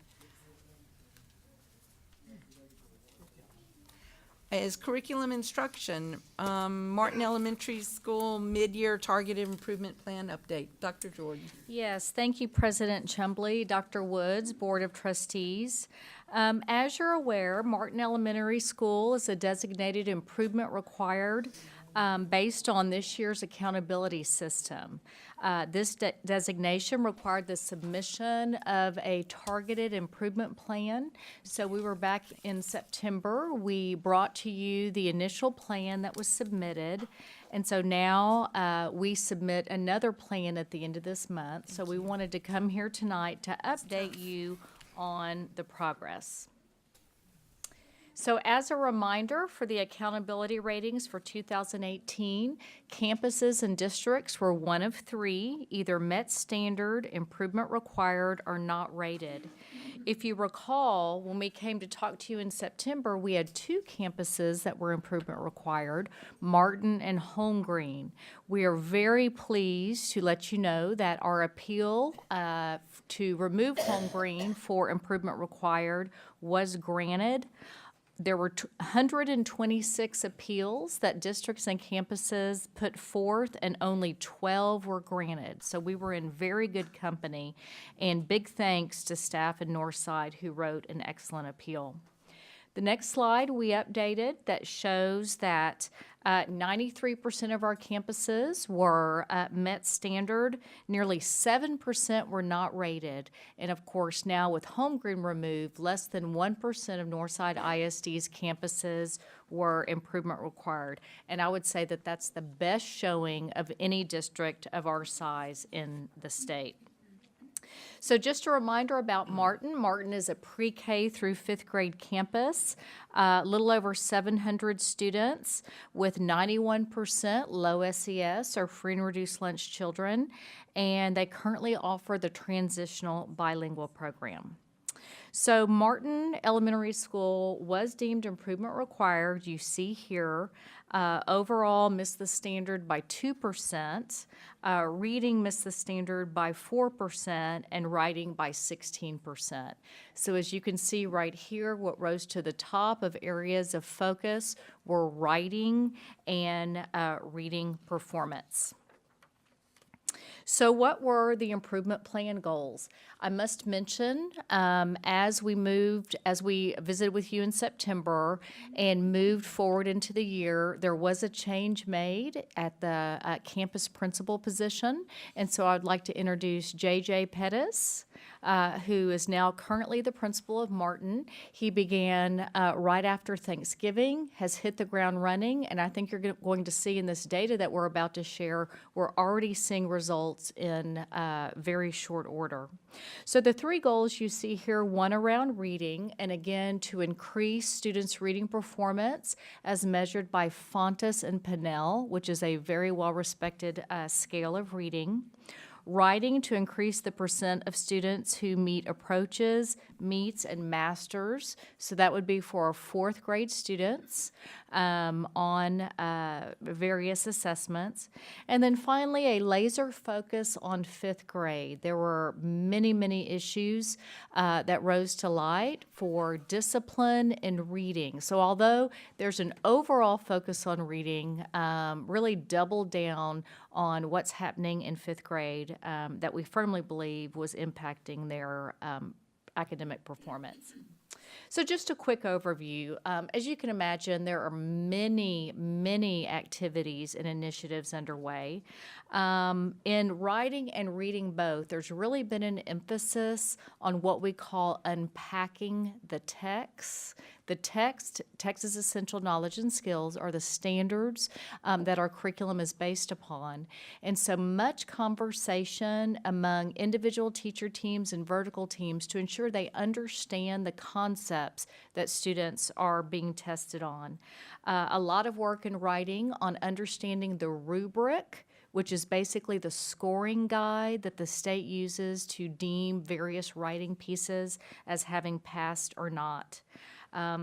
The professional learning community process is alive and well at Martin, and so principals and the leadership team are in classrooms seeing how the needle is moving.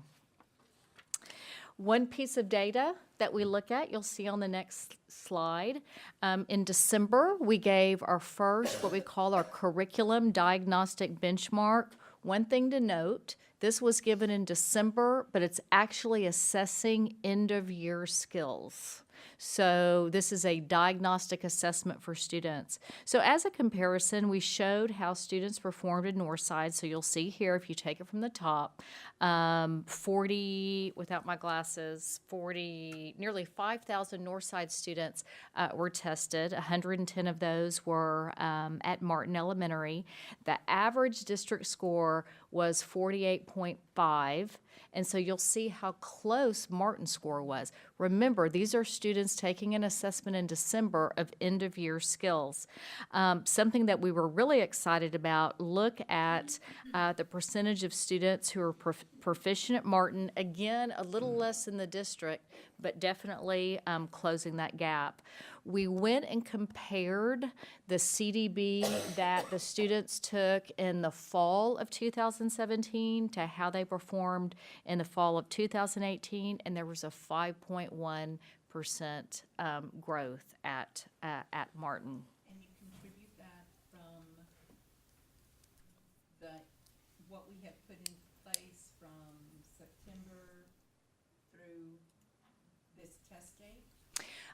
Yes, I would say one thing that you don't see here is, in addition to some changes that we made administratively, there's a dedicated C&I staff, and we have a presence 4 days a week on the campus, meaning we're in classrooms, we're working with teacher teams, we're doing walkthroughs, we're assisting in writing lesson plans. So I would say it's really a whole host of those pieces working together. And that looks really good. And so since they are being tested now on what they will be tested on at the end of the year.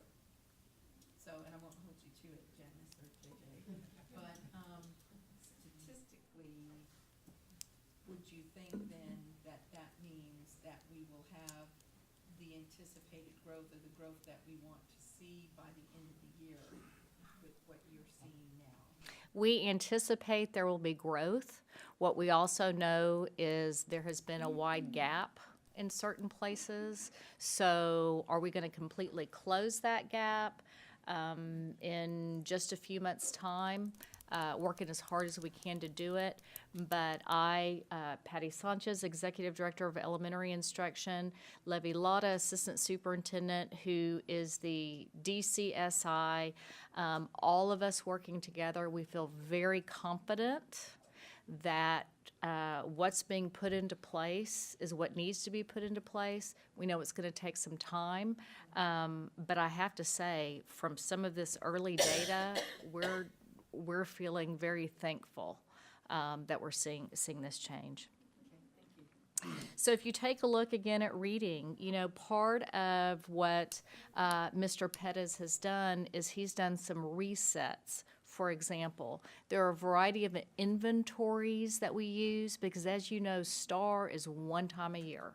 So we have various things that we look at to determine student growth. So one in reading is called the IRI.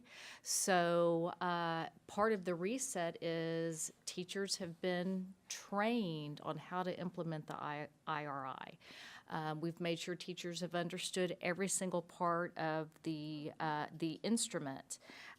There's been implementation of high-quality reading instructional practices and also some reset with the Texas Primary Reading Inventory, is what we use in K1 and 2 to ensure that when we get data of student performance, we can feel certain it's really telling the story of how students are performing, and it's not an issue of it being implemented differently in different classrooms.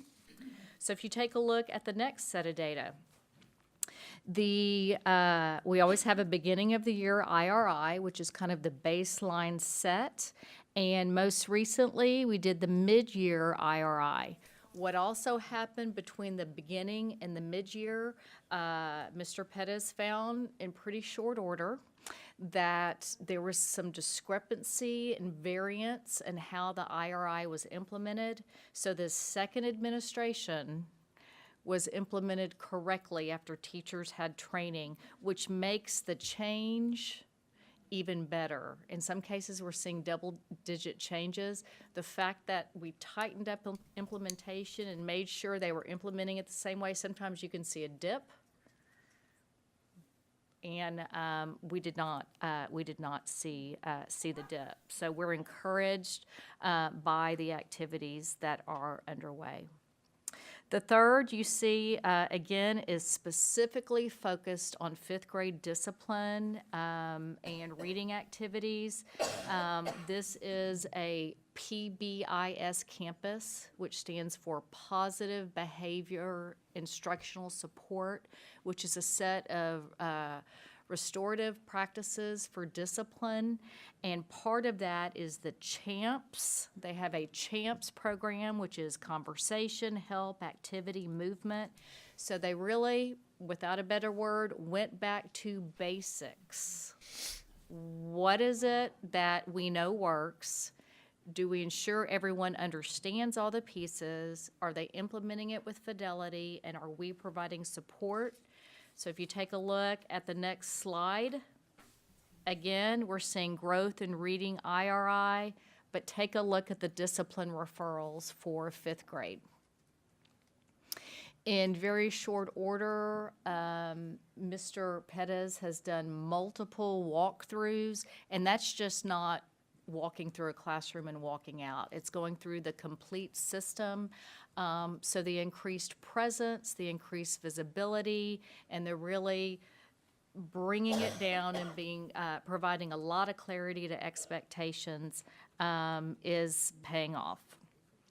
So what happens from here on out? Well, we know, again, we'll be submitting an update to this plan that shows this data that we're sharing with you this month. That actually goes back to TEA. We have our PSP, who is continuing to meet with the campus principal, but that's also had a change. When we visited with you in September, the PSP had a heavy presence. Maybe too heavy of a presence was there continually. So now the tables have turned a little bit. The principal is determining the direction for the campus, and the PSP is support of fulfilling the principal's goals. This campus, sure. The PSP is Virginia Aguilar, who actually They're assigned, can you just, I'm sorry, I can't remember how we get the PSP. I know that they're not ours, so is it someone that the state assigns, or we have a list and we choose from? Yes, it's a requirement to have a professional service provider, so you're exactly right. There are a list of external individuals who have met certain criteria. So TEA has a list that we can choose from. And Ms. Aguilar actually had been the PSP, I believe, for Passmore, when Passmore or Jones, or Passmore and Jones, Passmore. And people felt good about her service, so that's how she was selected. But it is a requirement for any school that's improvement required. You're required to hire a professional service provider. And are we required, I'm not sure I'm understanding exactly what maybe I'm reading more into what you've just said. And so is it dictated to us how much the PSP is on the campus? Are there recommendations or involvement? Yes, that's a great question. Interestingly enough, some conflicting information. From the Region Service Center, there was some information that said the PSP needed to meet weekly with the campus. Through other conversations and double checking, there is not a specific amount of time. And so now that JJ's firmly in his seat and working this plan very well, the idea then is really he, along with the DCSI, are determining the work of the PSP. And DCSI is, I'm sorry, I'm not up on the Right, it's acronyms. it gets confusing. The district, And that is you. Okay, that's what I thought, Levy. Okay. You should have said Levy. well, that's another requirement. You have to appoint a DCSI and a PSP and all those letters. Yeah, there's a lot of compliance in this process. All right. Okay, Here we I'm go. sorry, Janice, please. Oh, yes. So next steps. Virginia Aguilar will continue to meet with Mr. Perez. In the spring, you know of the STAR interim assessments. Those are the TEA assessments that campuses or districts can optionally implement. So Martin will be implementing those in the spring. So that'll be another way to benchmark the success and progress. The targeted improvement plan, based on this information that we're sharing with you and with your approval, will update the plan, and that will be submitted in January. And then really the next step is we'll be coming to you in May or June Yeah, with a we do. final report, and then we'll submit the final report to TEA. Okay. Are there any questions from the board? Dr. Harrell? Just a real quick question. I know, God bless you, you're following reading really well with K through 5 with the IRI. Are we doing the same thing for writing so that it's not just on the shoulders for fourth grade? Is there a way to look at that kind of growth and in an assessment kind of way, in a good assessment kind of way, writing proficiency K through 3 so that it's not just kind of sprung on Yes, fourth grade? absolutely. Writing is a focus K through 5, and so we're using the Writers Workshop and elements of the Writers Workshop. And one of the pieces that we're actually working on district-wide is the process of calibration. Our professional learning communities, again, meet weekly, and part of what they do is bring different pieces of writing of students, compare that writing to a preset rubric at all grade levels to come to some conclusion about quality. Because you're exactly right. We know what makes good writers is not practicing for STAR in a vacuum at just fourth grade and seventh grade.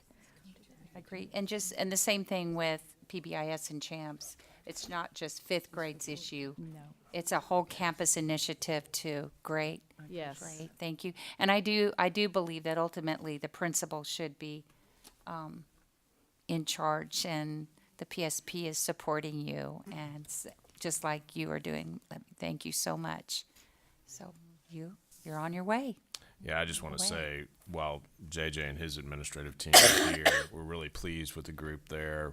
Janice and her folks, Patty, have done great work there. Levy obviously has been intimately involved in the campus, and I do think we feel good about progress and feel like we're moving in the right direction.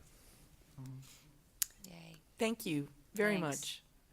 I know this takes a lot of hard work, and then on top of it, you just have the pressure the state puts on as well, and so we appreciate all the effort that you're making. Mr. Lopez? No, I was just going to comment, just like everybody else. Mr. Perez, thank you very much for doing what you're doing. I know you were voluntold to do this, and but you know what?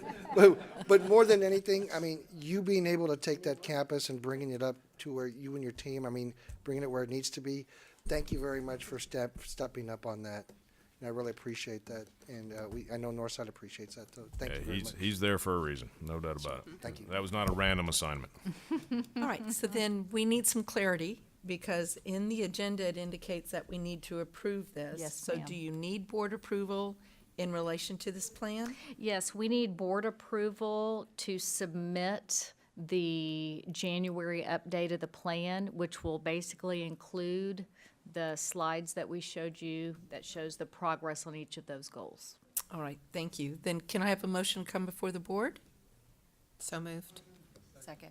It's been moved and seconded that we approve the targeted improvement plan.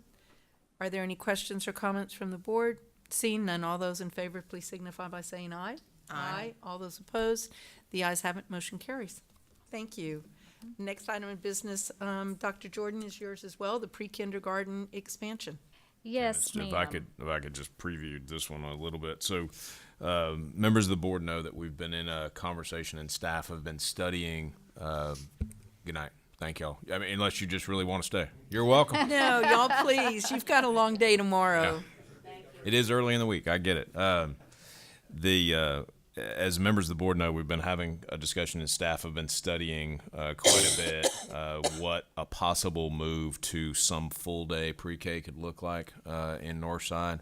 And we've been trying to kind of present this plan at various levels. The last conversation was more of a 30,000 foot level. Tonight, we hope to bring you a 10,000 foot level and see what, if any, questions you have.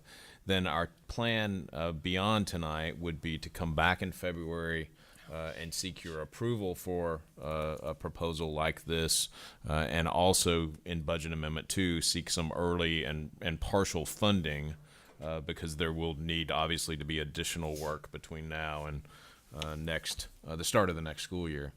So that's our timeline. So I just wanted to kind of put it in context before Janice and Patty get started.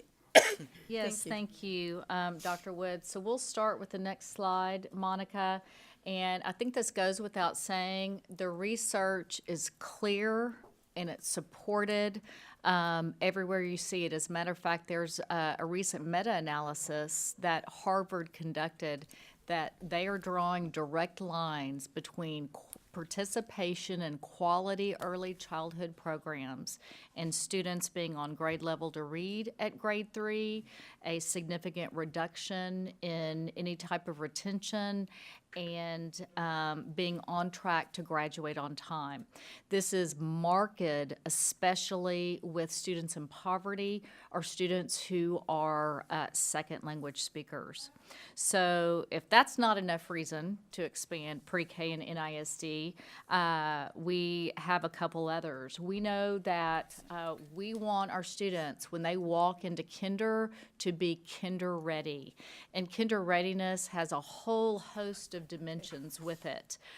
So we want to reduce the gap of when students enter into our schools so that they're prepared for their entire elementary career. We know that the future academic success for high-risk children is on the cusp of early childhood education. Much research, and I'm sure many of you have read it or seen it, what the brain does from 0 to 3 years old, then from 3 years old to 5 years old is greatly enhanced when they're exposed to a good learning environment. So what have we done? Well, if you take a look at the next slide, you'll see that this idea, based on this research, and the investigation involved, basically, it felt like the entire district. It was a phenomenal process. Patty Sanchez, who I'm going to introduce in just a moment, was one of the leaders of this. So to talk about pre-K expansion, it's more than a curriculum and instruction discussion. We can talk about classrooms, we can talk about instructional materials, but as you can see here, it is much wider than that. More than 15 different departments have come together to present to you the proposal tonight. So at this time, I want to invite Patty to the podium, and she can talk specifically about the inner workings of this process. Thank you, Dr. Jordan. As we were considering sites for pre-K expansion, there were really 3 factors that rose to the occasion. And so the first one was really looking at areas or campuses with high needs. We all know about the impact on children of poverty and the impact that a high-quality pre-K program can have on these students. So that was something that we considered immediately to help close the achievement gap. Secondly, we looked at enrollment trends.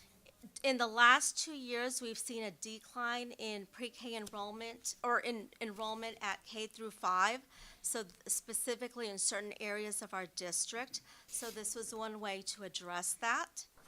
And our final consideration was really around facilities. Where do we have available space, classrooms for expansion of pre-K? Considering we'll probably need to double the number of classrooms for this expansion. So our sites that we're bringing to you today is to provide more widespread access across the district. Our proposed sites include 30 campuses with 6 different clusters of our 14 clusters at the elementary level. We chose these clusters for those factors that just described. You'll notice that 5 of the 6 clusters are inclusive of all the campuses within that cluster. So for example, in the first one, we have 5 schools in the Adams Hill cluster. All of those would be offering the full-day pre-K. That holds true for 5 of the 6. You'll notice in the Bronze Station cluster, however, we only have 2 campuses listed. Nichols has a lot of space there, so we're wanting to make Nichols utilize all that space and make it somewhat of a mini pre-K center with all the space that's available.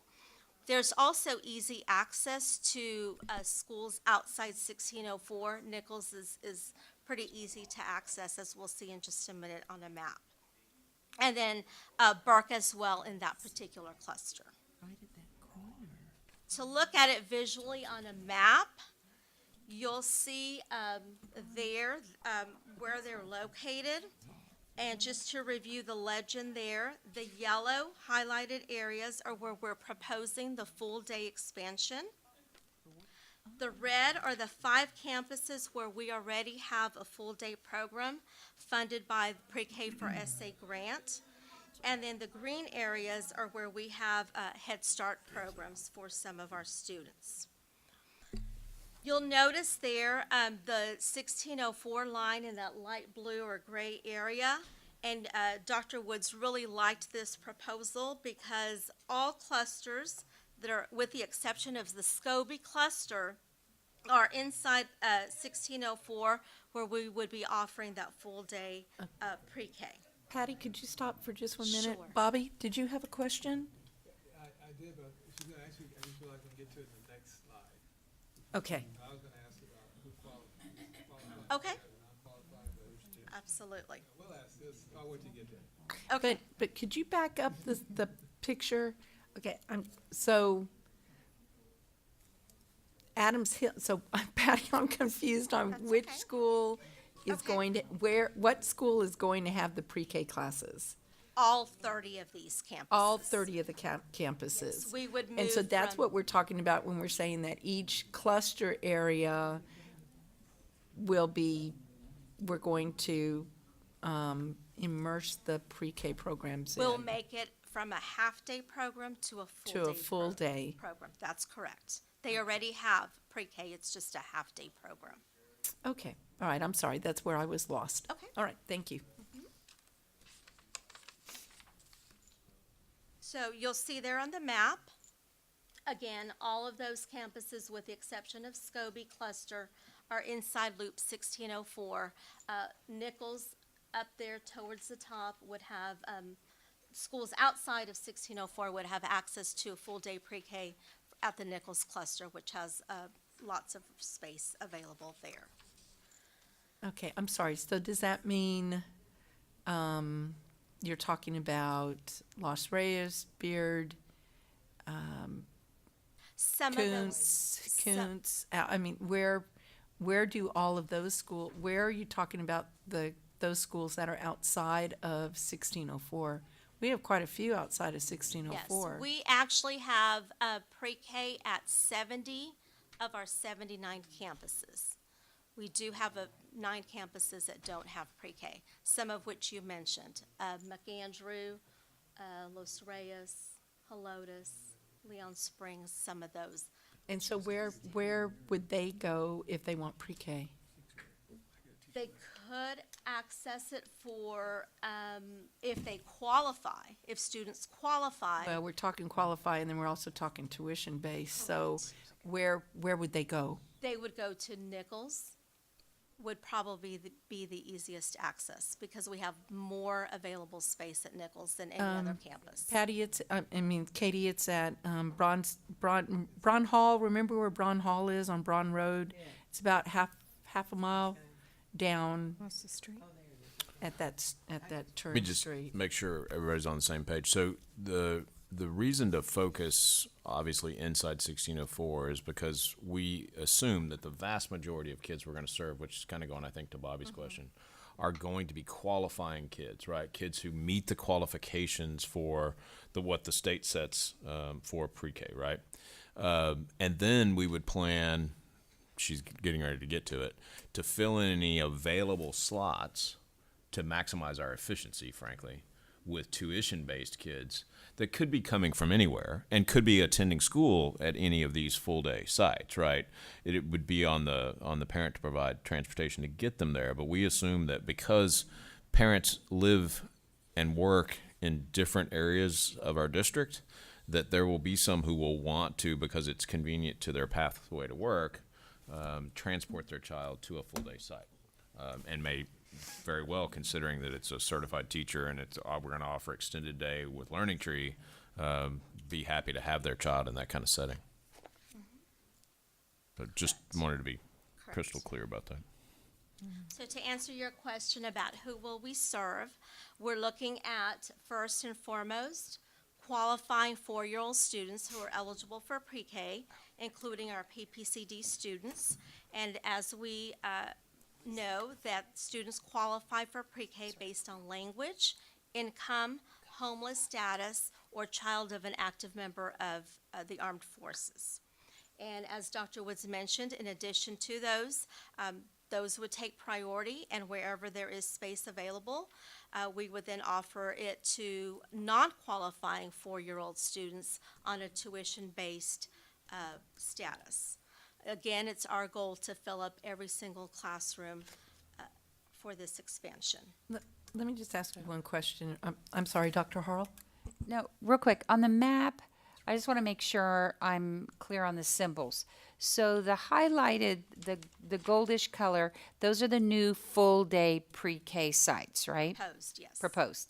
And then the red star is pre-K 4SA, full day, right? For qualifying students too, right? Correct, funded by the Pre-K for SA grant. Right. And then the green is Head Start, which is half-day us and half-day Head Start. Head Start. Pre-K. Half-day Northside. Okay, so every other school like Carlos Kuhn and Lewis and Gall, there's no pre-K there? Or is there a symbol that's missing for where we have pre-K already? Or half-day pre-K, or? We don't have that indicated on the map.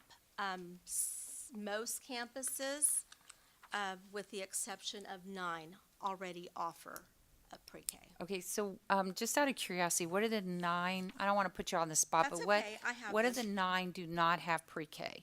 Leon Springs, Nichols. Nichols, McAndrew, Kuntz, okay, Leon Springs, okay, Helotes, okay, Parson, Blattman, okay. Owie, and Beard. And those would be schools that probably don't have students whose families would qualify under the indicators that you just gave. Okay. Yeah, the percentage of qualifying kids in those areas would be very small. It's not enough Okay. to make a class. But if there was a kiddo at Blattman, for instance, that wanted pre-K services and there was a spot, you said they could, so there'll be a procedure for that. Correct. That'll be, okay. Correct. All right. Okay, Ms. Freeman? Thanks. Thank you, Ms. Chumley. I don't see it in this presentation, but I'm curious as to the numbers that, the number of kiddos that we're talking about. So, for instance, how many, and you don't, just at some point in time, I'd like us to know what these are. The number of students that we do serve right now, full-day pre-K through Head Start, the number of students that are being served currently with the grant from Pre-K for SA, the total number of students we have in pre-K, and then perhaps our, what our capacity is going to be for full-day pre-K if we implement what we have right here. I'm just curious as to what those numbers look like. I have some of that available right now. Currently, we're serving approximately 2,400 pre-K students. Just over 500 are served through the Pre-K for SA grant. And I don't remember your last question. Oh, the Head Start. Head Start. About 825 students currently served. In Head Start. And then some point along the line, when we get further on with this conversation, what we estimate our capacity might be at these schools that we might offer the Yeah, full day. we'll say something about that in this next slide, Okay. actually. I'm sorry. Just to fine. serve our existing students right now, we would need about 39 additional classroom, or teachers, just for that. Okay. So what will this cost? We're looking anywhere between $5 million and $7 million. Lots of things to think about as we try to get more specific with the budget. Of course, the number one being the number of students that we will serve. That will impact the number of teachers, staff needed to serve our students. The tuition that we will collect as well as tuition-based students. How many of those students will we enroll in our program? And then, of course, facility adjustments. What accommodations do we need to make to our classrooms, bathrooms for 4-year-olds to have access to? So there may be adjustments there as well. The budget includes staff, which takes up most of the budget, probably 3/4 of the budget. For every 22 students, we have a certified teacher and an instructional assistant. Supplies and materials, furniture for the classrooms, professional development and certification for a dual certification for our teachers, transportation. While we would reduce the midday run for a half-day program at these campuses, it's likely that we would need more bus drivers for the AM and PM routes. Extended day services is something we'd want to offer to keep the program students with us until 6:30 for working families. And then funds for a marketing campaign to spread the good word. So, I'm sorry, if we can go back, this gets to some degree at Mrs. Freeman's question. One of the ways we've been trying to estimate what the budget impact would be is to start with a baseline of what if the only thing that happened is we served the same number of children we're serving now at all of those campuses. And so the low end of this budget estimate is basically making that assumption, that we're not adding additional families, we're just serving the ones that we have currently enrolled in a half-day program, now in a full-day program, or next year in a full-day program. The larger of the budget estimate, on the other hand, is what I think is more likely, and that is that once we start offering a full-day program, we're going to attract folks that we would not have attracted otherwise into a half-day program. And so the range in the budget is largely around assumptions we've tried to make around how many kids and families we would attract.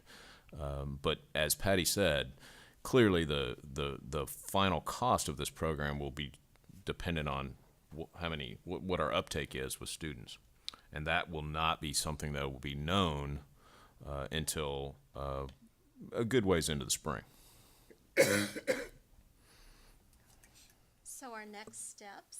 Yes, so, as Dr. Woods said, 20,000 feet, 10,000 feet. So now we're ready to kind of start bringing that closer to the ground. So we do know we need to solidify budget. Again, Debbie McNerney and her staff have just been essential to this process to look at areas where there's potential, a lot of interest. In February, we are planning to come back to you guys to request board approval and budget amendment 2, if that's the will of the board to do that. Patty had talked about several items on the previous slide that are going to go up through the growth and improvement process, along with other requests. We need to communicate with principals. We need to market this. We have already had a lot of conversations about what the pre-registration could look like. As you know, in other areas, we've really moved up pre-registration because we know that certainly other entities do that as well. Dr. Harrell? Oh, real quick question. There's a lot of talk in Austin about funding full-day pre-K. So do we wait and see, or do we be proactive and have a plan B just in case it comes through? Because it sounds really positive. I mean, the Austin talk sounds very positive about getting funding for that.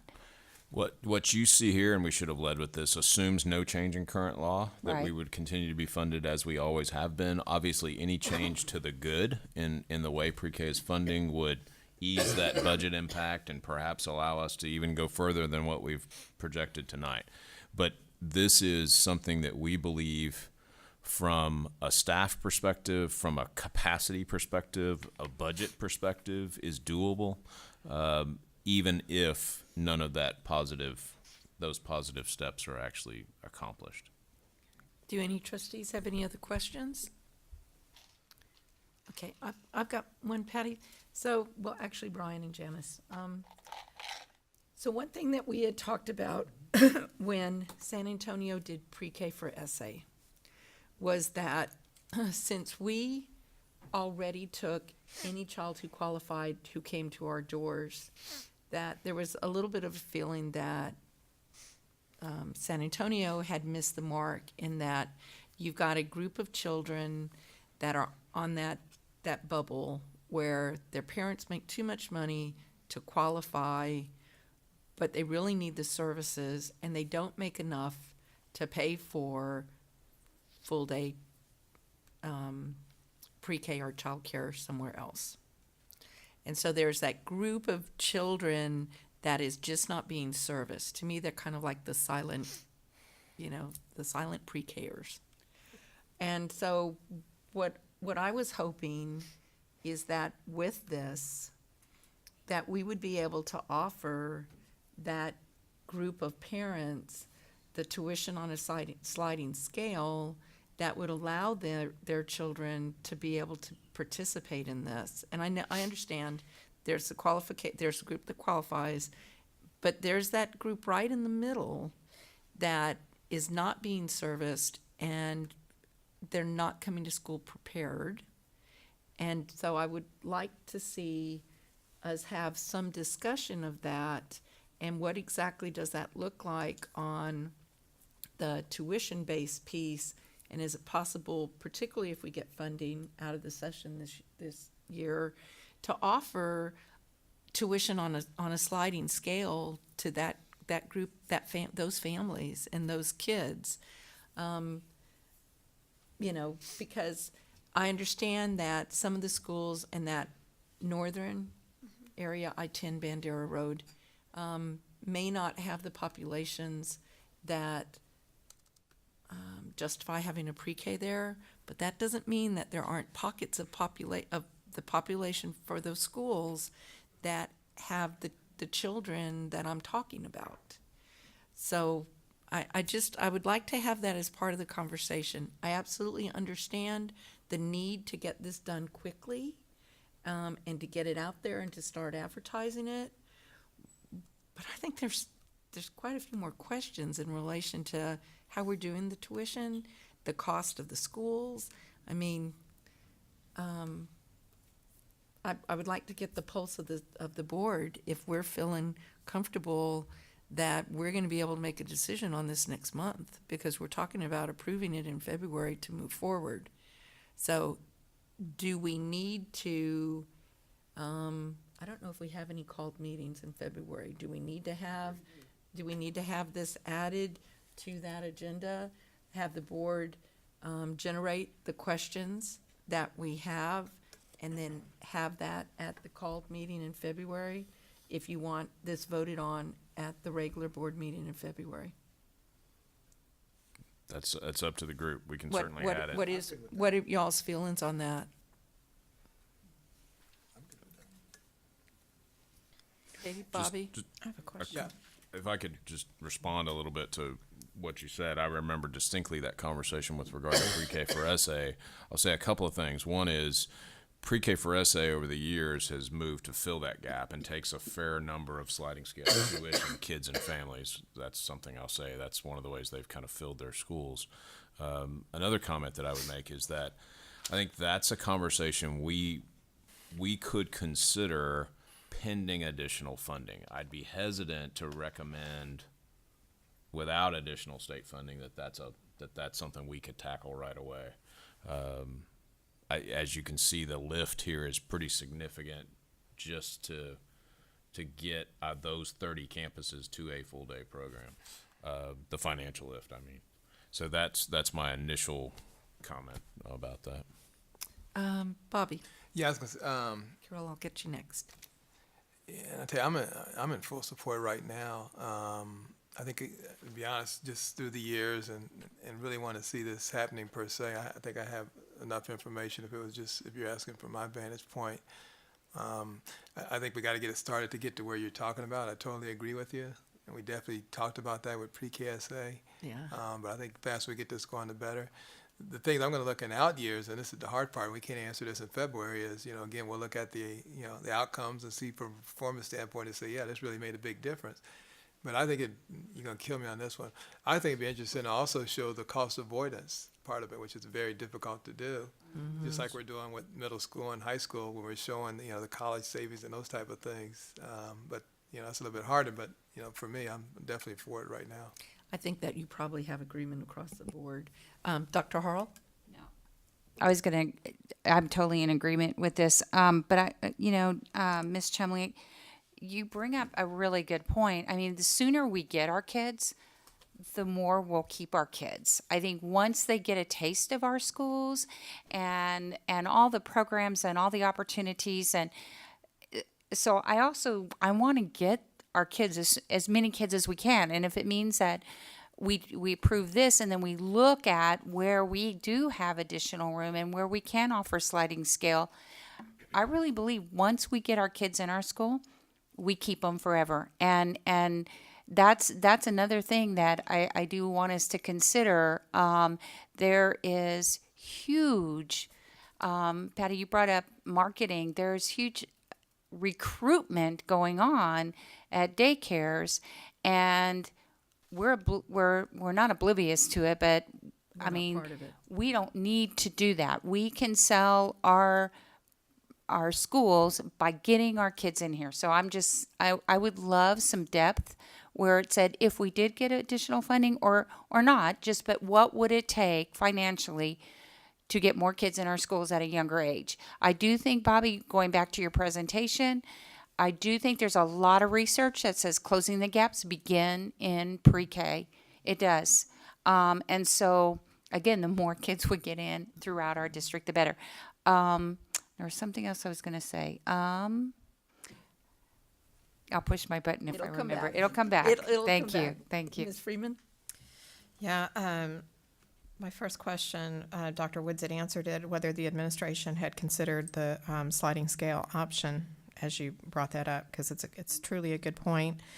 The question, though, that you asked Ms. Chumley about how each of us felt, if you're, I think we have to start somewhere.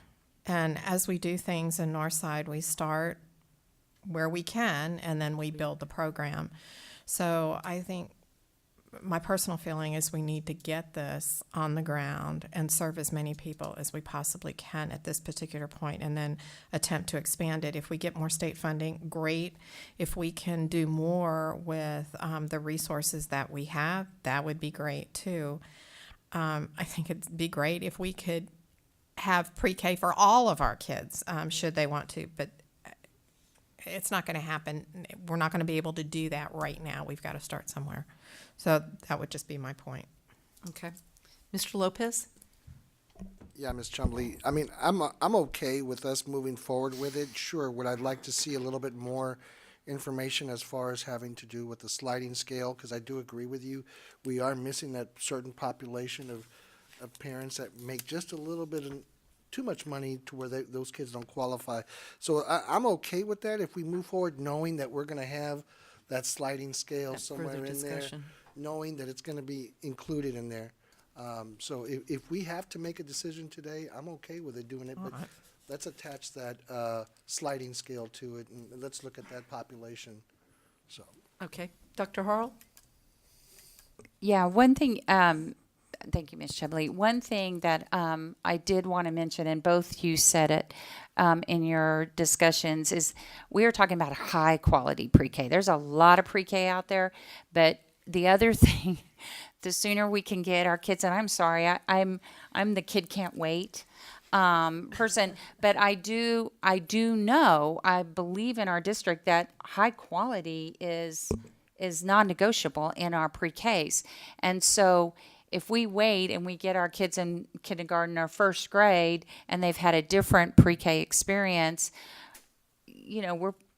there's some catching up to do. We just have this quality about the work here. So I do want that operative word, high quality, is what we guarantee with our pre-K program here. So again, I guess we'll go with what we have, but then look at where we can expand and offer more. I do think we've, as a board, we've really given our due diligence to our secondary programs. We've done a great job, approving magnet schools and more CTE programs, and we're really flying high with our secondary programs. I think, now it's time to kind of focus time, attention, and resources on getting our kids a leg up on learning. So anyway, thank you. Thank you. Mr. Medina? I see I'm in full support, and I think it's a no-brainer. Thank you.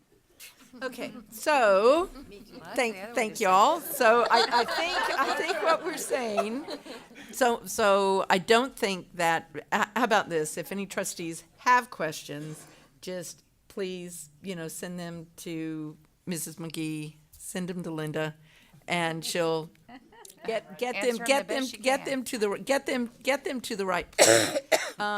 But since there is this real sense of urgency, is this something that we do want to add to the called meeting to get approval for this quicker?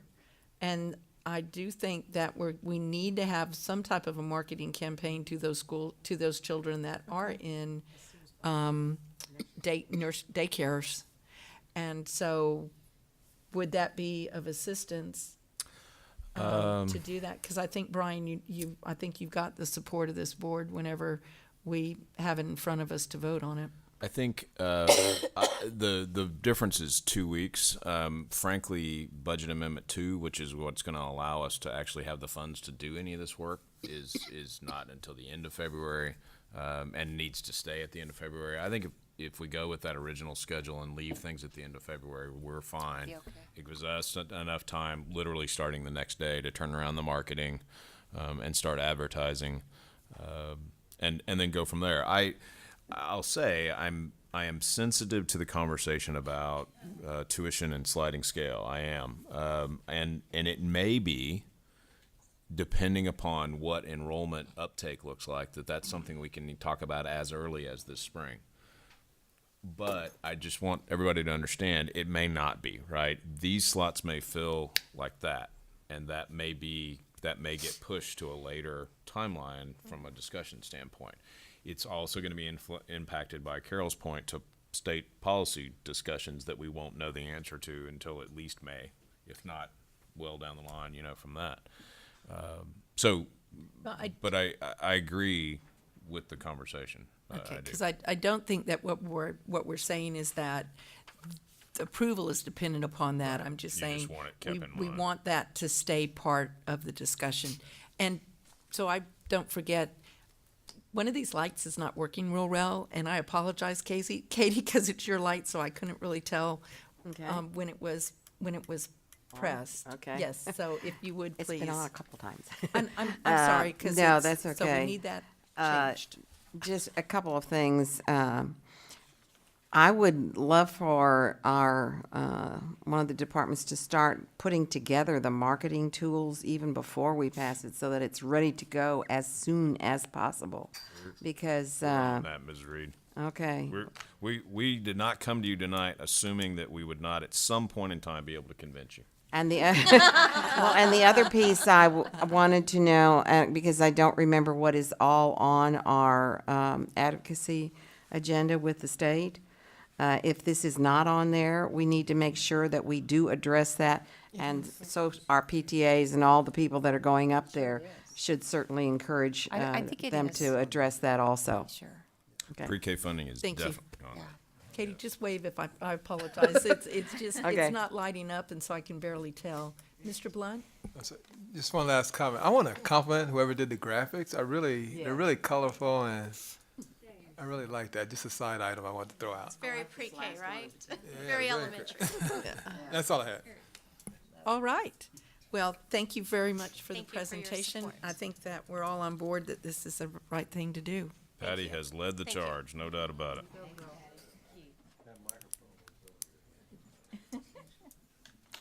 All right, so the next item of business on the agenda is the schematic design. Leroy, you're up. Callison Ranch Area Middle School. Thank you, Ms. Chumley. We got a couple of items for you tonight. The first one is the review and approval of the schematic design for our newest middle school, Callison Ranch Area Middle School. And today we have Alamo Architects, Jerry Lammers. We also have in the audience our CM at Risk contractor, Bartlett Cockness, Chris Johnson back there as well. So I'll turn it over to Jerry. Good evening, everybody, and good evening, Mrs. Chumley and members of the board and Dr. Woods. Chris Ahumada, who's the project manager, he is going to be passing out the brochures. And with that, we'll get started. So first, we're going to go over the site, the location of the school, then we're going to look at the site plan, the floor plan, the exterior design. We're actually going to show you two different options for the exterior design, and then we have a cost value option that we've worked with Bartlett Cock that we would like for you to review as well. So the school itself is right behind Harlan High School, adjacent to the McClung Transportation Center. It's 34 acres off of Talley Road, just beyond the intersection of Culebra and 471. Okay.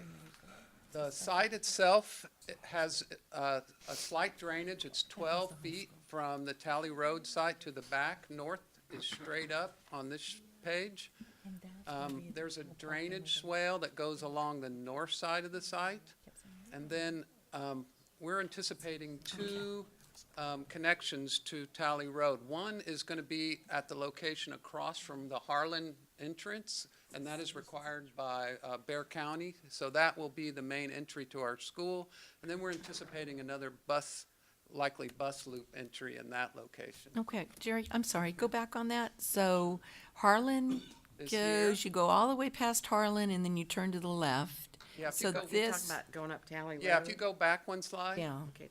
So this is Culebra, Right. 71, so you can turn left here on Tally, on okay. Tally and get there, or you come up Tally and get there, or Old Forge 71. Now, this is actually your district boundary right here, this corner, so that's at the very edge of the district. So all the traffic really is probably mostly going to be coming from that direction. Okay. All right, thank you. I was Sure. turned Yeah, this red around. line represents the district boundary, and as I said, that Tally Road is here. Yeah. Main entry is here, and secondary entry is there. McClung is here. Of course, Harlan is there. And you're going to share driveways, right? Yeah, Bexar County is currently in design phase of redoing Tally Road, this section right here, and it will start construction soon.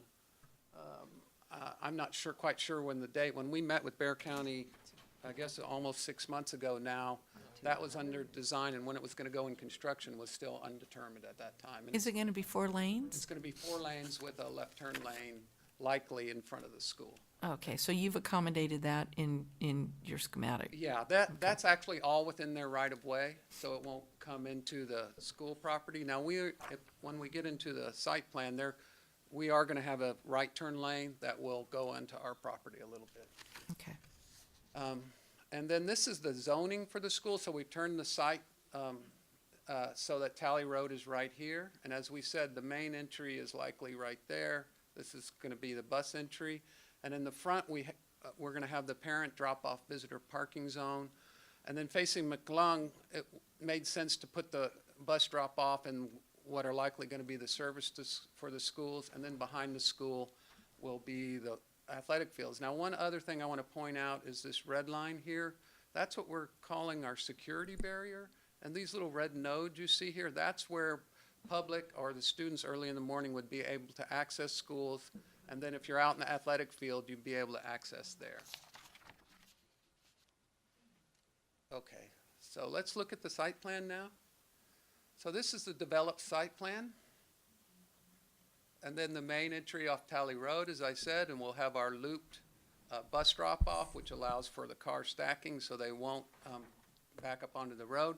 And this is what I was mentioning earlier. We'll have a little deceleration lane so you can turn right into the school.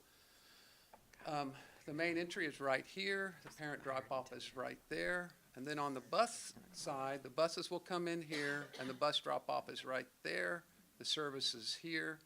One thing, when we met with the police department, they wanted to have a secondary access to this campus because currently our only access is at Tally Road. So if there was some kind of incident here, they would have a back way onto the campus. So we're just going to put a little connection to the McClung adjacent to there. So when you come into the front building, we have two buildings. This front one is an academic building, and then we have a connected building that is the cafeteria, the gyms, and the dressing areas, and they're both around an interior courtyard, and they're connected by a covered seating patio. And then behind, of course, are the ball fields. When you come into the courtyard area, that's good, Monica. So this will be the courtyard area. Of course, the bus drop-off is here, and the main entry is here. And then you can come along here and then get into the fine arts, the cafeteria, and the athletics. We're going to have this covered seating area. So when you come in from the bus, kids have an opportunity to sit outside. And of course, when they're eating in the cafeteria, they'll be able to come there. And then the courtyard itself, we're going to have an amphitheater, which was discussed tonight, with some seating area, some seated seating area on the same side. And we're talking about doing again what we did at Bernal, which is that scaled solar map in the courtyard. So we're going to focus that right here and have that there. And we have an interior, a garden in the middle, a diagonal connection, and there'll be a covered walk connection here, and then the basketball courts a little further back. And these were moved back from the building committee meeting. There was a suggestion that they get moved backward, and we have done that. Okay. Now, let's look at the floor plans. So this is the overall floor Hey, plan. Jerry, I'm sorry. Yes, Can you ma'am? go back Sure. a couple? One more. One more? So Okay, so there's entry. this is the main entry. So if you're coming in. Okay, to the courtyard, because I was confused. Okay. Yeah, so you can come in, and then you can go, you'll have to check in, because we'll have a security Right. vestibule. And then depending upon if you're going to the cafeteria, you just go right through and you're into the cafeteria. Or if you're going somewhere in the building, then you can go there. But all of the circulation is lined up straight. Okay, so the gray area between the cafeteria and that other building, That is the outdoor dining area. So you okay, so go- that is open. It is open, so. Oh, that's the louver area. That's correct. We'll wait till we get to that. Yeah, and Okay. there has been some discussion about that, so. Okay. Yeah, if you go to the next slide, I'll point it out. So that's this area right here. Okay. Yeah, so this is a regular kind of covered walks, and then that's in the rendering, if you've seen it, is the roof that is Louvered. louvered to let some air out, was the idea. So this is the overall plan. This is the academic wing, and then the support spaces. And then we're going to go to a blown-up plan. So you can come in, as I said, there's a security vestibule. You check in. This is the blue, the dark blue is all administrative related. So this is the admin wing. This is the counseling, ALE. This is the special ed offices. And then moving back, you have the cafeteria with the dining area. And through here, you have the fine arts with the restrooms. Here's the little coffee bar for the support of the cafeteria PTA, the platform, the theater arts, band hall, choir, orchestra. Here's the practice rooms that you can see into from this office. And then moving beyond, we have the two gyms and then the athletic or dressing areas, very typical of your middle schools, girls and boys with the weight room in the middle. If you're coming to a game. And I'm sorry, No. I'll let you finish. And then if you're going to a ball game in the gym, this connects to the parking lot right here. And so you could come into the gym here or into the gym there. And then this covered walk with that gate, this is an internal gate, connects to the bus drop-off. Okay, so what's the little pink room at the end of the long pink hallway? This one right here? On the next right one. Thank you very much. The right one?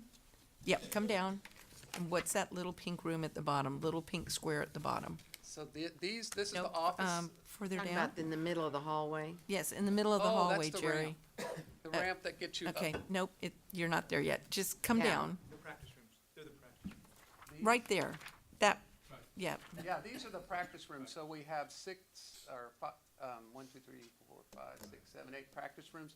And they're arranged along a little Okay, so alcove. those are practice rooms on that little alcove. Yes, and that little Okay. office there, the orchestra office, it has a window so you can see down that little So corridor. bad right now, And this Brian. is real typical of arrangements that y'all have at many of your schools, where it's And have we checked with James on how Yeah. many we need and if they're gonna be used? Should have said, Ms. Chumley, that these plans have been vetted through various departments, fine arts, athletics, our police department for our security purposes, I think that Jerry mentioned, administrative, we even got the principal that opened now to come back and tell us what works, what didn't work, and by the way, she gave us like 2 sheets worth of stuff, and we reviewed everything, and then incorporated as many of those elements that we put into the project. So it's been reviewed by literally majority, if not all of our departments. Mr. Lopez?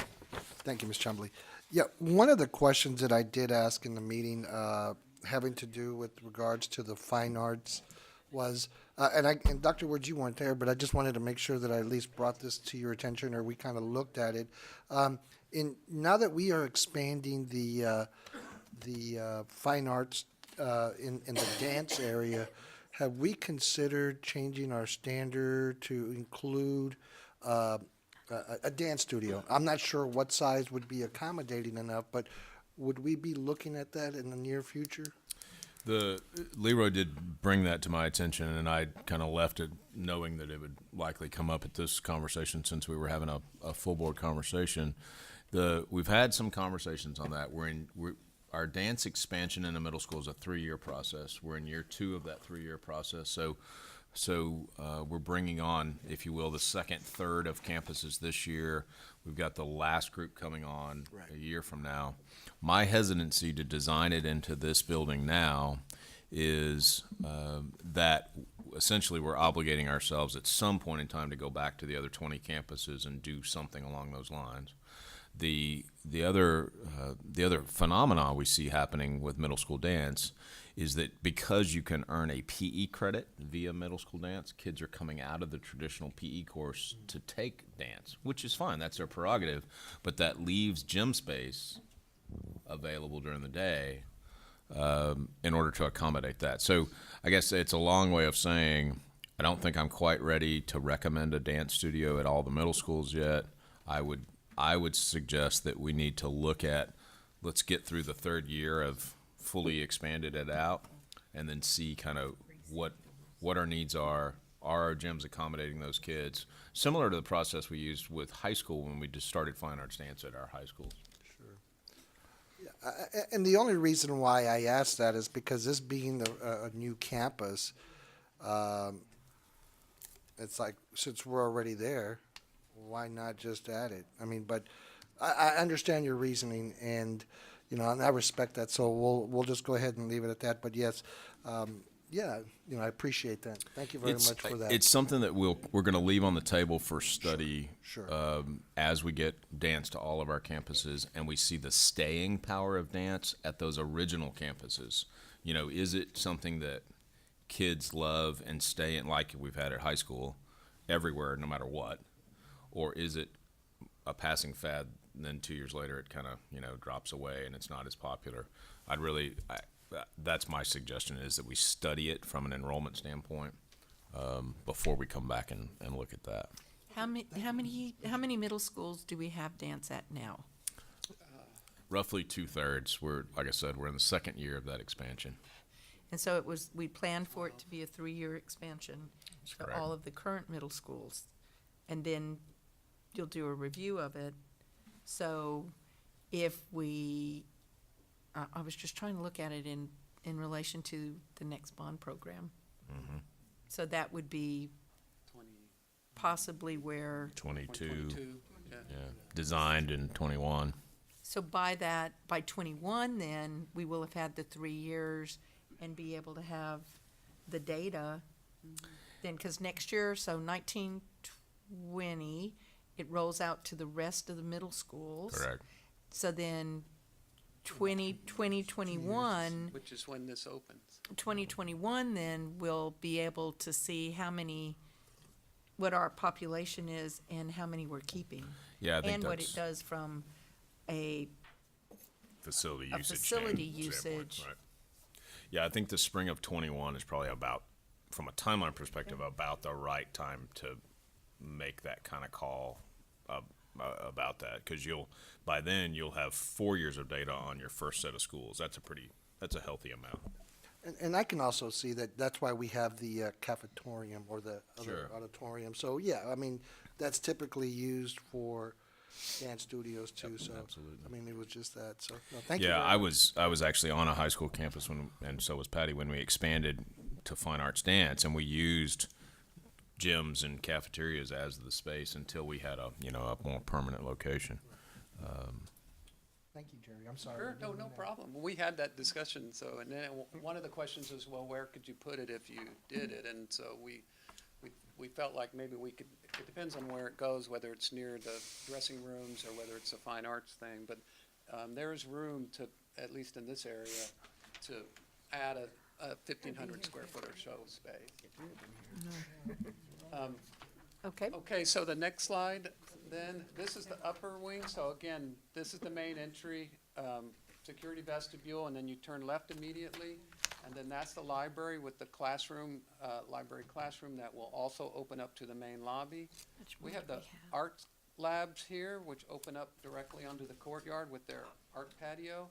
The administration really liked this relationship from the front of the school with the art lab, so if they have things to display on the front of their walls, that the community could see it. Dr. Harrell? So just real quick, and I may have missed this part when I went to go get coffee.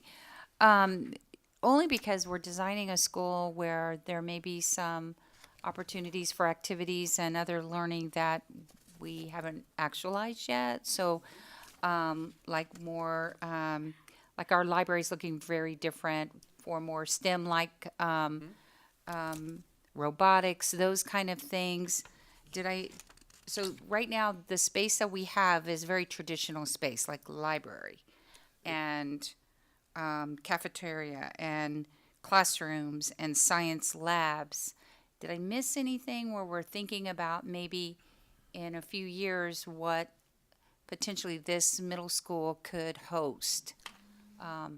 The library, has gone through some changes in the design guide, where it actually has, the one we're doing is the latest version of that, like the layout where the computers are and the things that go inside of it in terms of those stacks are going to be movable. And so it's going to be a very flexible space based on your new standard, where it could accommodate those things if they were to happen. In the sense that it's the same size space, but the programming that goes on within it is much more flexible than what you used to have with the permanent shelving and yeah. the big banks of computers. Now the library will have computers around the edges, and then everything within the space itself will be movable. So you can rearrange it however you want in a year, 2 years, 5 years. So I would interrupt. because you need to let Jerry talk about the green space up there, because I think that Okay. may meet some of the things that you were thinking about. Okay, great. Possibly, and we haven't Yes. gotten to that yet. Okay, thank you. I didn't know if I missed it or. No, so each of the this is, the way this is designed, it's intended to be a wing. Traditionally, they terrible. put the sixth grade on the first floor, so it's 10 general classrooms with science, 3 science labs. And then there's some special ed functions that can be sprinkled throughout, because those classrooms are really no different than a general classroom. And then we have a support space, which is 3 storage spaces, 1 for grade level and 2 for department. There's an office and then teachers' restrooms. And then in the back is the career technology lab, and that's really the thing that you're talking about, that is computers, it's a maker space, or has the ability to do that. And then across from it is the family consumer sciences, and then it's adjacent to the wood shop. And so just real quick, you said on the left side, the left upper corner, the classroom in ISS. So we would have ISS right next to a special ed classroom? Well, you can Or have- can the school do something else with where ISS goes? Yeah, these classrooms are all the same. So Okay, okay. The principal will determine where that is, and we're just accommodating the Gotcha. numbers. Okay. So then the second level, do you have any more questions on the first floor? Otherwise, No, I I'll go on just to don't the want second. ISS next to So special ed. the second level is, again, very straightforward. The main entry's here. That's the entry stair. It's intended to accommodate 2 grade levels, and the layout is similar to what's below it on the first floor. And you have 3 science labs, 10 general classrooms, some support classrooms. Then there are 2 computer labs. One of them is a computer lab, and the other one now will be a language lab. So that's gone through a little transformation as well. And then as you move down, there's the teacher support spaces, which are the same as there were on the first floor. And then right at the top of the stair is the GT classroom, so it has easy access to the first and second floor. And then this part of the wing is, again, just 10 general classrooms, 3 science, and then some special ed rooms. And again, the special ed rooms are the same as the general classrooms, so they can be programmed wherever the principal wants them to go. So now let's talk a little bit about, well, let me ask if there's any questions. I'm going kind of fast, so. I'm not seeing any. Okay. Then on the exterior, our influences for the design, of course, Harlan's across the street, so Roy's building's right across the street, and we're trying to pick up on some of those colors. He's got our, these limestone columns here, so we are going to use some limestone on the entry to our building. And this color palette is this color palette. The only one we've changed out is we are proposing to use the white, but are proposing to use a darker color. And we think that darker color will help anchor the building on the ground. And these are the original Callison Ranch buildings, which are limestone buildings with a metal roof that is now rusted. And the other thing we wanted to try to do is look at a little of the ranch iconography or motif with this cattle guard and the bar fencing to help inform our building a little bit. We're going to show you 2 colors for the metal trim. One is colonial red, and then another is the hemlock green. The colonial red was the first choice. So this is the first one. So this is a bird's eye view of the building. The main entry is here. That's the Callison Ranch gate, basically, and you see behind it the security vestibule, and then the large window that opens up into the lobby. On the left is the library with our little reading alcoves, similar to what we did at Bernal. And then this is the parent drop-off here, and then the academic wing behind with some of the similar colors to what was used at Callison Ranch. Jerry? Yes, ma'am? Ranch Gate, what were you talking about? So if you go to the previous slide, this ranch Oh, gate. that's just, okay. Yeah, so this Callison Ranch which gate. we don't know where it is, and we don't know that it's still there. Yes, so if you go to the next one, and we have a close-up, but the idea is that the gate that you walk through, or the main entry to the school, would be limestone on both sides with the school signage above it. And so when we get to the close-up of the front, I'll talk about that a bit. So the library, again, with windows up high to let light up high, and then there's a front shade over it. Entry, parent drop-off, bus drop-off here, academic wing, you can see a little bit of the courtyard beyond. And then this is the main entry, and that's the gate I was talking about. So in the large, this is the main entry to the school with the vestibule, large picture window that leads into the second, the two-story lobby that's behind. High windows up in the library and these little reading alcoves, which are very popular. I mean, Mrs. Munson at the Bernal said they love them, so.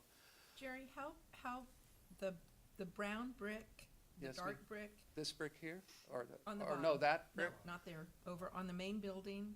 down How- here. How tall a band is that? It is, well, it's about 4 feet 8, I would guess. So maybe this high, waist high, or, well, I guess more like this high. It's halfway through the windows. Okay. Not even halfway. Thank you. So that's the entry gate, and then the main entry with the clear story windows going down both sides, the high windows. So then the next slide is the courtyard views. So the lower one is into the amphitheater. You see the stepped amphitheater with the raised planters. You can see the art patio beyond, and then the interior of the courtyard.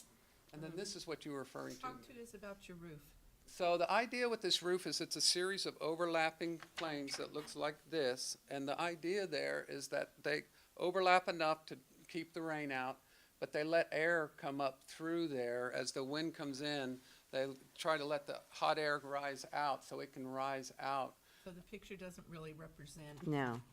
what, I mean. It makes it look further apart It than makes it look Well, like it's, it makes it yeah, look 'cause like- you're- it makes it look like you're gonna have rain coming down, because we want a covered Oh. courtyard, I would think. So you're talking about a louvered area that will not let, it's not Well, gonna I drip or mean, rain on. Rain will, I mean, no, the same as it blows in the end, it would blow in through there. But we will overlap the roofs so that if the, I mean, it would have to be hard blowing rain to get it in there. But I can't tell you that no rain would blow in there, the same as it would blow in the side of these, I mean, I'm trying to If think it's raining, you don't sit in the horizontal courtyard. rain is gonna come in, but exactly, vertical rain should be taken care of, yes, ma'am. is not going to drip into our courtyard. No, each one of these has a gutter on them, so any rain that hits the roof, Has gutters on it. Will go. yeah, so each of these, well, you can just barely see it there, but that gutter collects that water and drops it onto that other roof.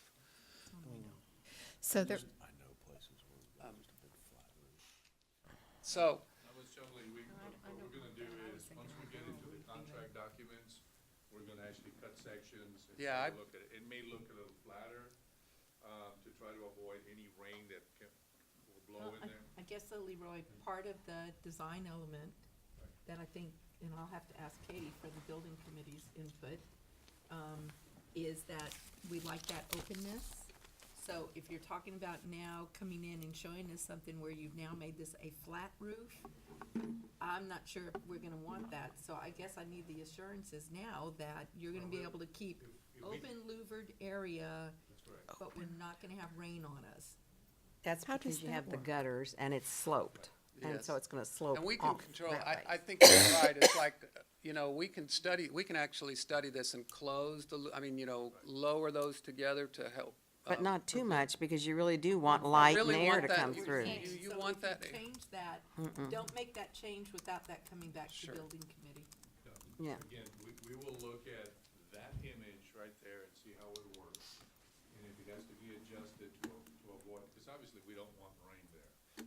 Right. And we want the water to convey away from the surface, because then the kids can actually go out and eat while, if it's somewhat of a. But they're probably not gonna do that in the rain anyway. If it changes drastically to the point where, it's gonna change that particular image, then, obviously. We'll bring it to you, yeah. Now, the rationale for putting something like that is to avoid a absolutely flat roof. Right. And Marshall, if Marshall would go around that cafeteria We at the wouldn't end, want, I don't it think is you, I flat. don't think we want the flat It is no roof. air through there, and lighting is. We'd horrible. want you to come back with something other than that. So if Correct. you're So this moving our and we louver- This louvers is a solution. close enough where we're now almost have the appearance of a flat roof, that needs to, We don't want that. So No, that, no, I any agree. change in what that looks like needs to come back to the building committee. We will, yeah, Okay. I agree. If we decide to change it. If we don't, why, we'll leave it the way it is, if it works, okay? I understand. Okay, so, then the next, image I have is that, up at the facilities review, a question came up is, well, what would it look like if it were Hemlock Green to be more similar, to the school across the street? And so we worked up a version of that. And that's what it looks like. And then these are the two comparison, and the red, the colonial red on the top and the hemlock green on the bottom. And so we need some direction on which is the color preference. So let me make a comment. There were three of us at the building committee, and we didn't agree because, so that's why we want to make sure that everybody has their voice in this. And I think the thoughts were that they wanted it different than the building across the street, and I personally thought I wanted it the same. So that was the discussion, because it's the campus that will feed into the school across the street. So that's the kind of where we were on that. So it will need to be a decision from the whole board. Okay, and I think we've got a couple too, because we also have the question in relation to the full brick The next one, facades yeah. are the stuccos. So Oh, there I were thought we two- all there were- agreed to that. There were two No, pieces. that's right, I guess. Oh, and so the next, Okay. I can go into that if you, Why don't you go into that, and then Then we we can can have a do- motion so- that takes care of all of it. sure. So the next question before Forgot you about the is, stucco on working with Bartlett Cock, they said we could save approximately $100,000 if along the courtyard and the area, and then what is the south side of the building, basically the back of the building, if we went up to the second floor with brick and then changed to stucco above that. So the image you see on the left is all brick, and then the image on the right is stucco and brick combined. And then, so the next slide will compare both of them side by side. So this is all brick you see on the top one, and then the bottom one is brick up to that red line right there, and then stucco above. And it would be painted in a similar pattern that we were originally posing for the brick. So the red line on the bottom would be, It's just a brick, red brick turned, straight up. And these are windows. And we've had a lot of, with the facilities, we've had discussions whether we wanted that red line or no line there. I think that's when you need to have with the board on that. And then, so we Yeah, brought you I the forgot red that one. line. Yeah. And so there's three things then we need. We need color, we need to know if we want to do half stucco or all brick, and we need to know if you want that red line there. Yeah. Yeah, and that That's it. we would come back when we actually have the exterior colors again, with the real brick samples to show you. And, we would have all that again. Yeah, the colors here are representative of something that we're proposing in concept. And as the building committee knows, we'll always come back to, if the colors, if there's a refinement or something you need to change, that would be a good time to do it. And we can provide a couple of more proposals at that particular point in time. What we're asking is that the concept, the idea that it's multicolored building, so we can put something in our drawing so it can fit that way, and then just refinements of the actual color of the brick. The second thing that I want to point out is, in no way, fashion, or form are we sacrificing the quality of this building. When we put stucco in there, that doesn't mean it gets less of a quality. It's still a functional building that'll last us for 50-plus years. So that's very, very important, because we had that discussion internally. We have buildings right now at Northside that are stucco, that are partially stucco, that are vertically stucco, that are horizontally stucco, and they're performing extremely well. So what about staining? The staining, the only, and we mentioned this in building committee, the only drawback with, if you want to call it that, with stucco versus brick, is that stucco has a tendency of having to paint it every 10 to 15 years. And I can tell you that the building that Jerry did at our homes was done, over 10 years ago, and it looks good. I'm talking about the administration building. We haven't had to touch that. So that, Remember, is that, what is that? It's brick up on the second floor and stucco above. it's stucco above, so this is a model that we have used successfully in various of our buildings. So that's what, the staining would be probably a little bit more on the plaster than it would on brick, but brick stains just as well, depending on rain. And what we have done is we put gutters in there so we can avoid any washing of the water as sheet flow on the ground to keep away from the mildew. That's the staining that we get, is the mildew. And the type of brick that we use is a little bit more surface tolerant for mildew and things of that nature. So from that perspective, I don't think that would be a real difference in terms of the material that we use related to staining on that, on this building. Okay. All right, so trustees, we've got a lot of decisions from us. Karen? I still have a question about the durability of the stucco. So you're still saying that you could possibly have to paint this, so if you stretch it, maybe 15 years.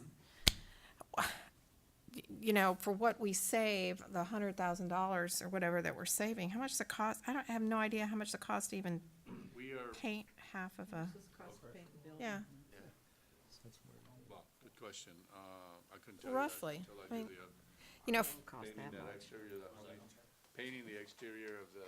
Stucco. Painting the exterior of the stucco, you're probably looking in the neighborhood of about $1.10 a square foot, Los Menos. As far as cost, you have to do every 10 years. Now, total square footage, I don't remember off the top of my head how much stucco that is. really do know. But that's roughly your maintenance cost, what you're gonna come up 400 with. times 16, is that right? Approximately. my only point would be that are we just trading, you know, we're just kicking the can down the road and spending the money later on for paint? Right, I think that you mentioned, Mr. Lopez, that for the durability and for the amount of money that we're investing in this particular facility, which is approximately $50 million, It's $100,000. 16, so It's not much. 400 times 16 times his number is probably your painting cost. Is that right?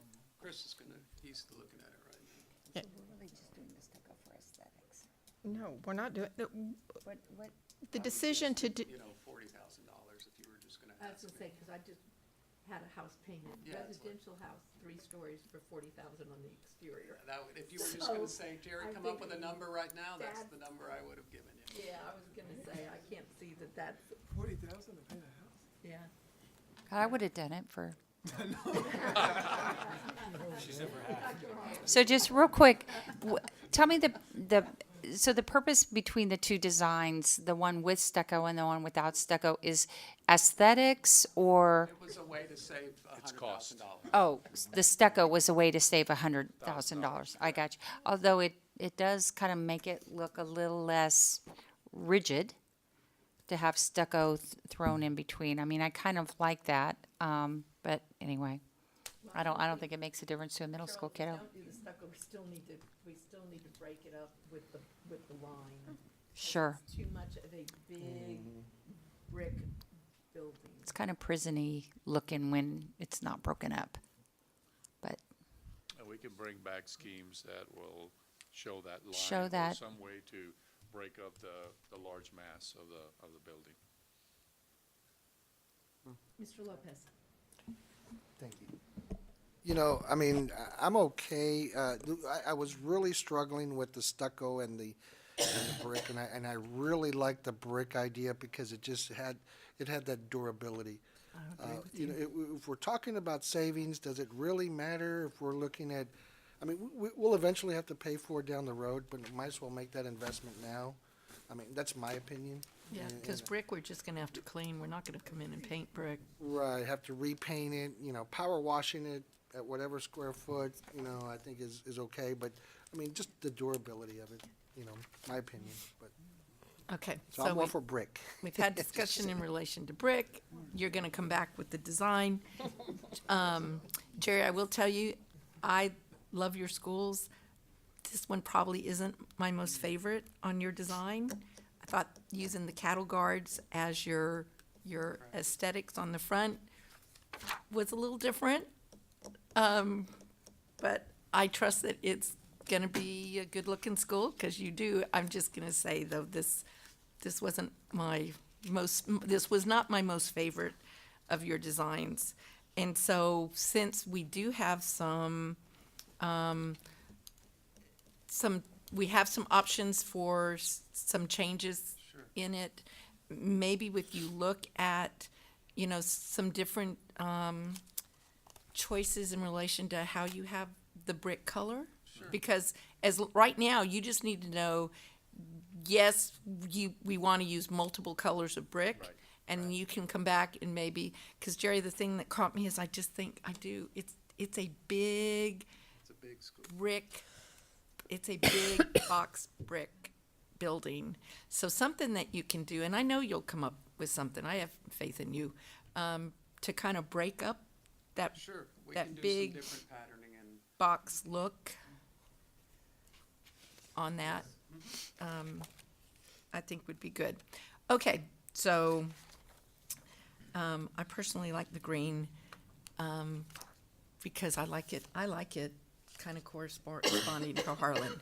But I can't make a motion from the chair. So we need a motion that includes a color, that includes, all brick. Oh, are we gonna do that or not? And then then the actual lines and all the rest of that, you're gonna come back to us, the pattern you're gonna come back to us on. So you just need the design on the brick, Ms. Reed. Well, I was just going to do the color. I wasn't going to do the brick piece. You want to do it all together? Can we do it separate? Yes, absolutely. If you just wanna do one. I would move that we use the green color scheme so that it will match Harlan High School and be sister schools. Is there a second? Second. It's been moved and seconded that we approve the schematic design for Callison Ranch Area Middle School with the green patina. All right, all those in favor, please signify by saying aye. Aye. All those opposed? Ayes have it, motion carries. Good. Okay, so we need one more on the You can do brick. the one about the brick. Mr. Lopez? Ah. We'll do that one.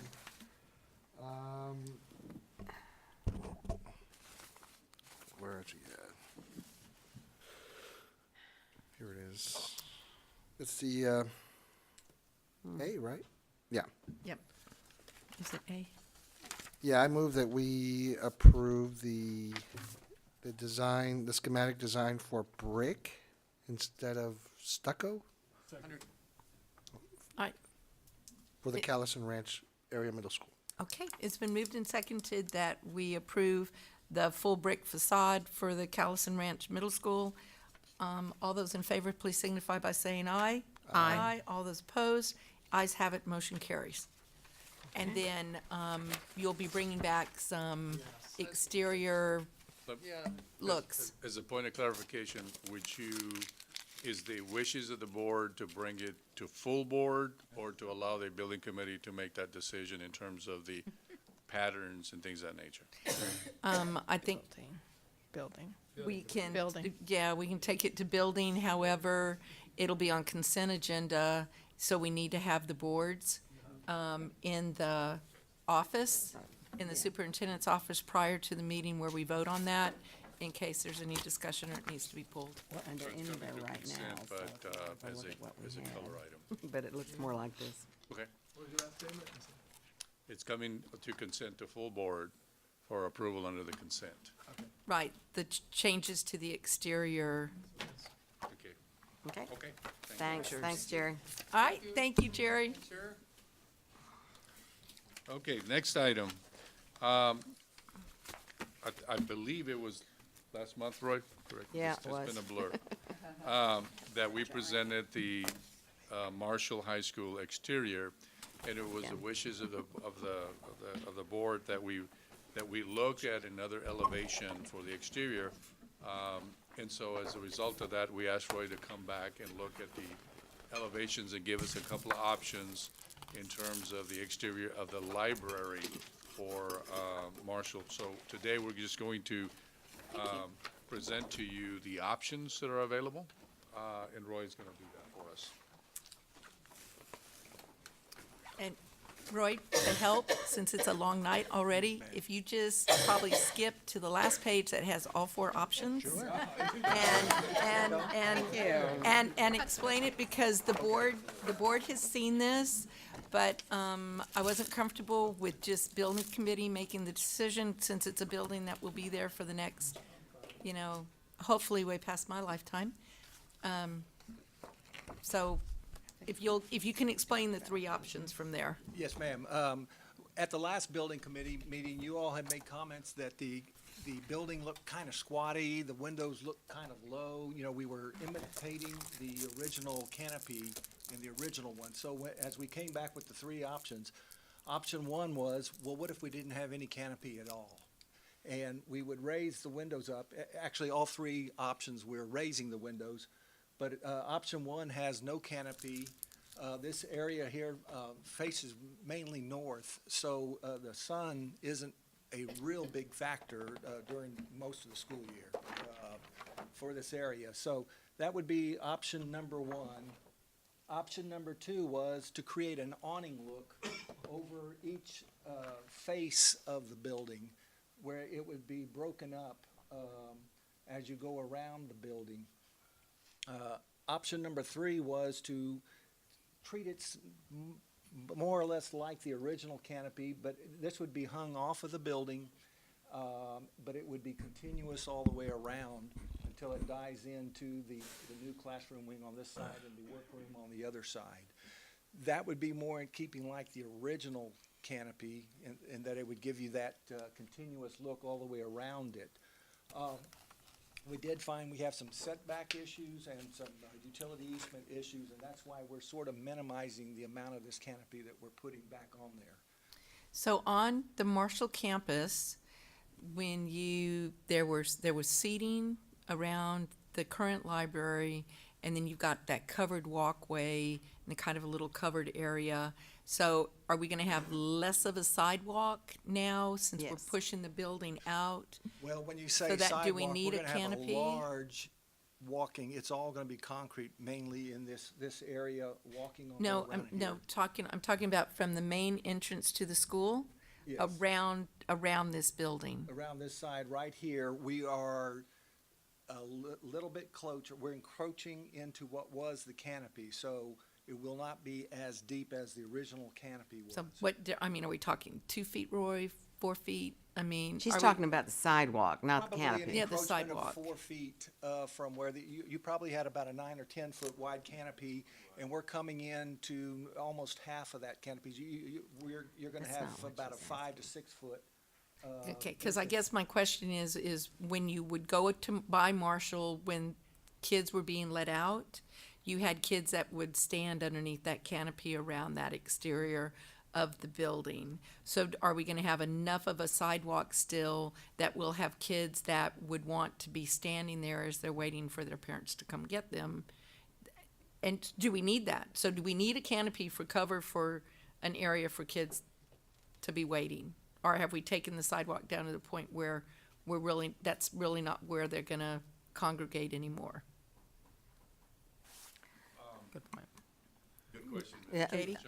I would say from the discussion that we had at the building committee meeting, the sidewalk is going to be quite narrow in places, and we thought it would not necessarily be a place where kids are going to stand and wait. Unless if they are, they're going to go over to the left of there on that side where there is still more room, well, closer to the building. But the other piece that we talked about, Melissa, was the canopies actually makes the building look squattier. And it's not necessary for the windows, because the windows face north. They are, what do you call it? Tinted. And there are blinds on the inside if anybody needs to darken the room. So it really serves no good purpose. And it just gives the cleaner lines if you look at on the top picture on the left, it does have the awning, but it's way down low. No, the building on the left has an awning, but it's way down low. Above it is quite a lot of the light-colored brick, which gives it more height, whereas all these others with the awnings make it look squatty, and we really like the option one, without the awnings. I was because just curious about the, was it, where we're there's taking? not hardly enough room. Were we If you're gonna taking let the anybody area walk by, you're not gonna be able to stand there. Okay, that's, and Katie, the one thing that I wasn't comfortable with is that we make any kind of I want to say decision, recommendation, at a committee meeting on a building. So, I'm fine. I just wanted to make sure that the full board saw it and have that question asked about cover. So I would move for option one. I had a question. Oh, I'm sorry, Gerald, I hit your button and then Yeah, no, I that's okay. apologize. Thank you. Roy, on that design there, on those first design, option one, how big is the sidewalk, would you say? I mean, would it be allowable for a handicapped individual to absolutely. be able to? Absolutely. We have plenty of space around here in front. Where we start to get a little bit constricted is here where you're walking around where this drive is. And we even mentioned at the original schematic that if we have to, we might have to or modify that curb a little bit, right. that we could redo that in order to get a little more space if it's necessary. No, I really like option one, so I mean, I was just, I had forgot to ask that question about the sidewalk. That was my only concern, so. The only place that gets constricted is right here. And we'll be able to look at that later on, Leroy, if that becomes As the an billing issue. comes up, if they need to widen it. We're But they gonna need to widen it maximize- for walkers I and think what people standing. the takeaway is to maximize the sidewalk area in an effort to be able to provide the kids opportunity to be able to stand there. I know I've been there and I see a handful of kids there under that canopy every once in a while, but really they're further inside, like Ms. Reed was talking about. But it needs to be for walking, not for standing, actually in the narrow And areas. for inclement weather, they have the canopy on the other side that they can actually wait there in case they get caught with inclement weather or things of that nature. So there's another canopy on the other side of the building. All right, and Brian had indicated that another place is that kids will stand inside the auditorium. Sure. Too, They can. and, yeah, because they'll be able to see out. That's the thing. Right. Okay, so, did we have a second? Not yet. No, you haven't made a motion, did you? I did. Oh, you did? All right, so the motion on the floor is, wait, I'm sorry, Option one. Gerald. Which one is Aye, one? okay. Gerald, did you have any other, No, that any was other it. questions? Somebody needs to second. Okay, so the motion that has been presented is that we approve option one, and so we're waiting, is there a second? Second. All right, it's been moved and seconded that we approve option one. For the Marshall High School Library exterior, all those in favor, please signify by saying aye. Aye. All those opposed, ayes have it, motion carries. Thank you very much. Thank you. Very much. Thank you. All right, See next if- item of see if somebody's business. still awake over there. Next item of business is the, Mr. Rastellini. Thank you, Ms. Chumley. This evening, we are presenting the annual financial report for the school district. I will spare the board going through the entire document that is at your dais this evening. I do want to point out a couple schedules in that document. I will tell you that the CAFR and the communication from the auditors was discussed in detail earlier this evening at the Finance Committee meeting, and we do have representative from the firm that's still here, Adam. Thank you. He's weathered the storm, and certainly if you have any questions or what have you from Adam, he'd be more than happy to discuss those. Keep in mind that the report is a representation of management of the financial condition and operations of the district. The auditor's function in regard to that is to express an opinion on the fairness of those financial statements.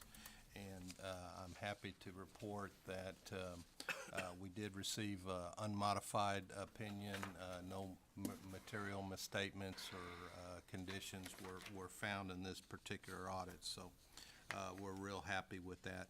I do want to point out too, under the circumstances this year, I just want to give special credit to Wes Scott. Yeah, we had some turnover in the business office that was key personnel, in addition to his personal situation. So that young man has really excelled, and it certainly is something that I'm not sure I could have done myself. But so I do want to point that out. If you'll turn in that document to page 18, that's the The C1. auditor communication or the draft copy of the The CAFR? draft copy, I'm sorry. Okay. It's probably easier to use the hard copy document there to You flip got the through. book there. Oh, okay. Yeah. Page, 18. That is actually, just want to point out that that's the fund statement, the balance sheet for the school district. So that is a very good picture of where we are at August 31. Those columns represent, the first two columns represent 2/3 of the official budget. The child nutrition piece is aggregated in the non-major funds, and the assets and liabilities and fund balance in that one is just a little over $12 million. And if you'll look on page C3, page 22, Schedule C3, that's basically that is the same funds, and that's the revenue and expenses. That's what we did during the year.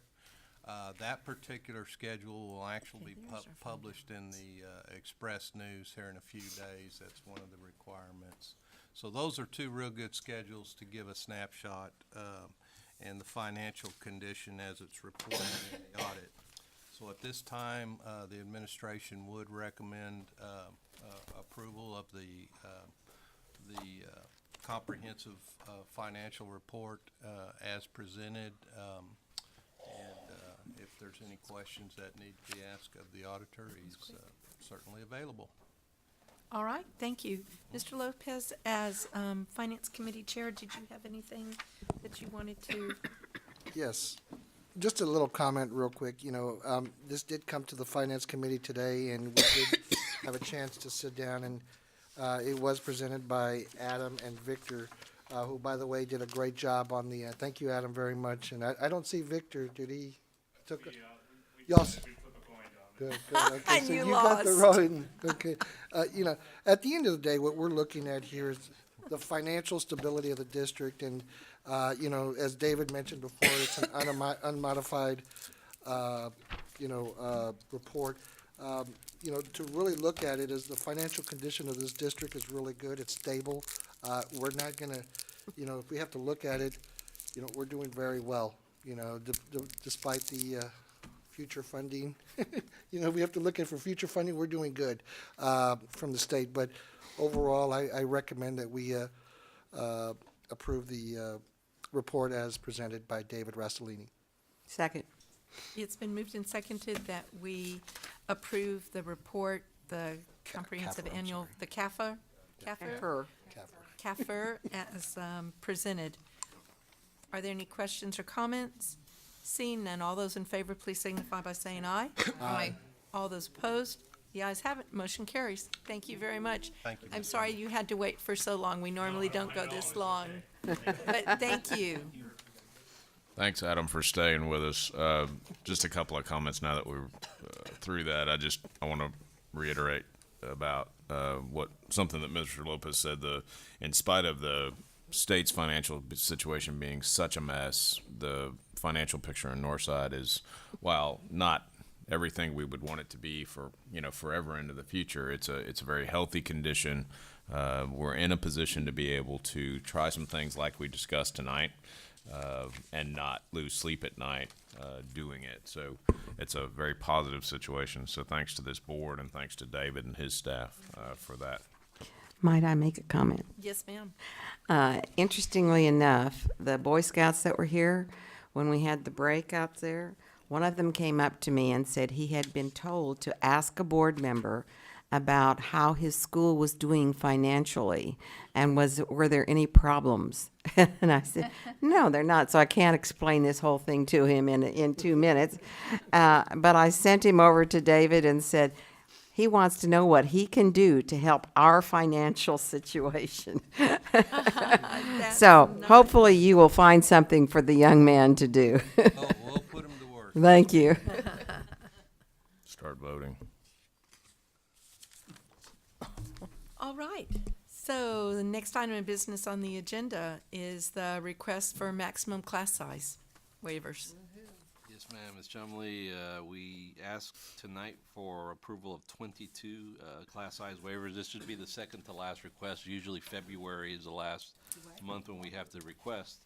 And so 22, that still puts our K through 4 average well below the 22 to 1 at 20.15. And so we're asking for approval for 22. For 22. Yes, ma'am. Okay, and then we think that we're just about, Next month will be the last. that'll be it Yes, ma'am. on that. Okay. All right. So do we have a motion to come before, number one, do we have any questions or comments?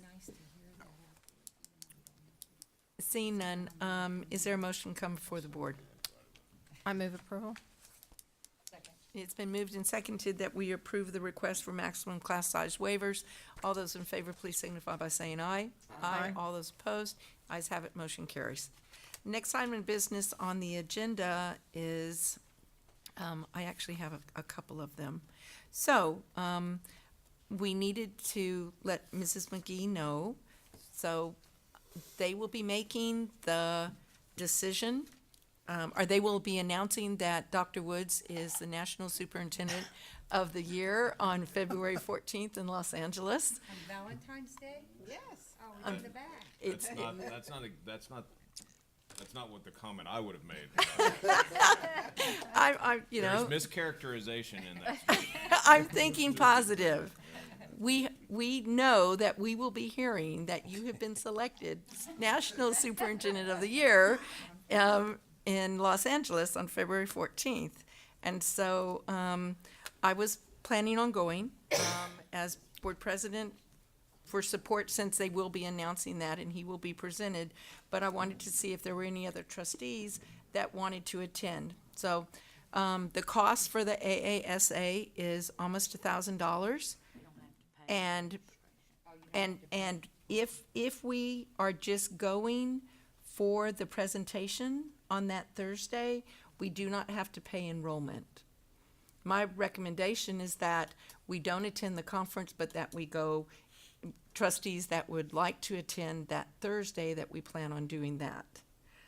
So if you want to attend, it's Thursday, February 14th at 4 o'clock, I think, in the afternoon. And so we need to let Mrs. McGee know, we need to let Linda know right away. The conference hotel is full, but there are several hotels anywhere from 2 blocks to, multiple miles away from the conference area. So if you'll just let Linda know tomorrow, so that we can get these arrangements made right away. And then. Could it be possible we fly up and fly back? Is it Southwest? You could, Just remember there's a 2-hour difference. and then you can fly out of Burbank too, as well. I don't know, Carol. I think the latest is like 6 something, because you, on Southwest, because you end up in San Antonio like 1 o'clock the next day, but I don't think it's a 10 o'clock flight.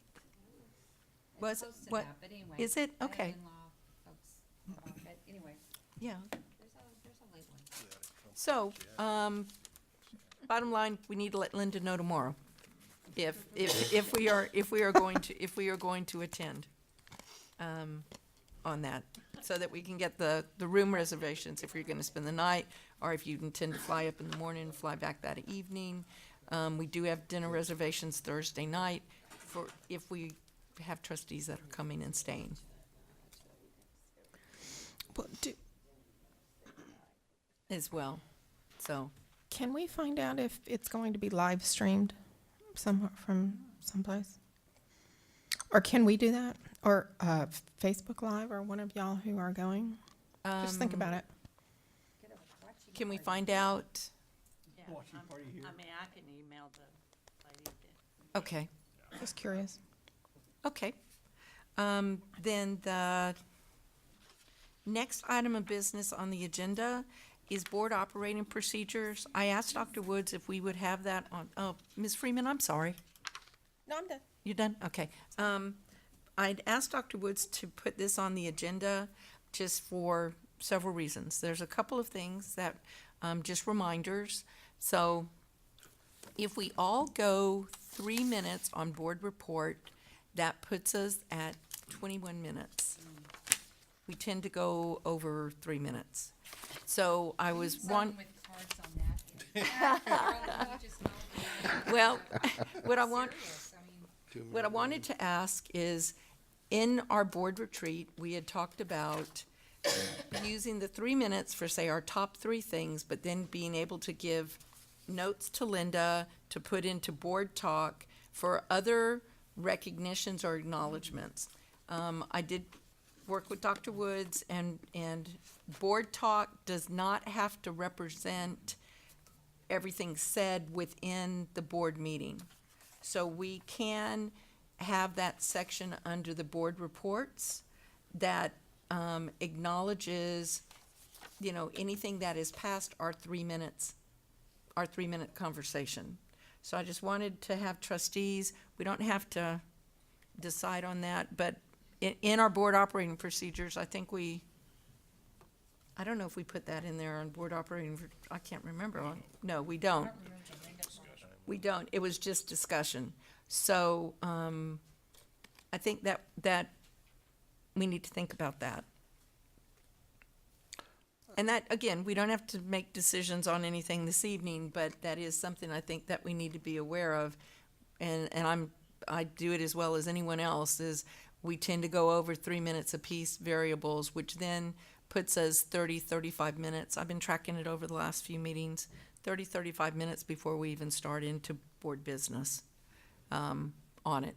So that's one thing. Then the other thing, I just want to do a reminder for all of us that if we are going onto a campus, if we're going into a classroom, we need to make sure that the school principal knows and that we have let Dr. Woods know as well.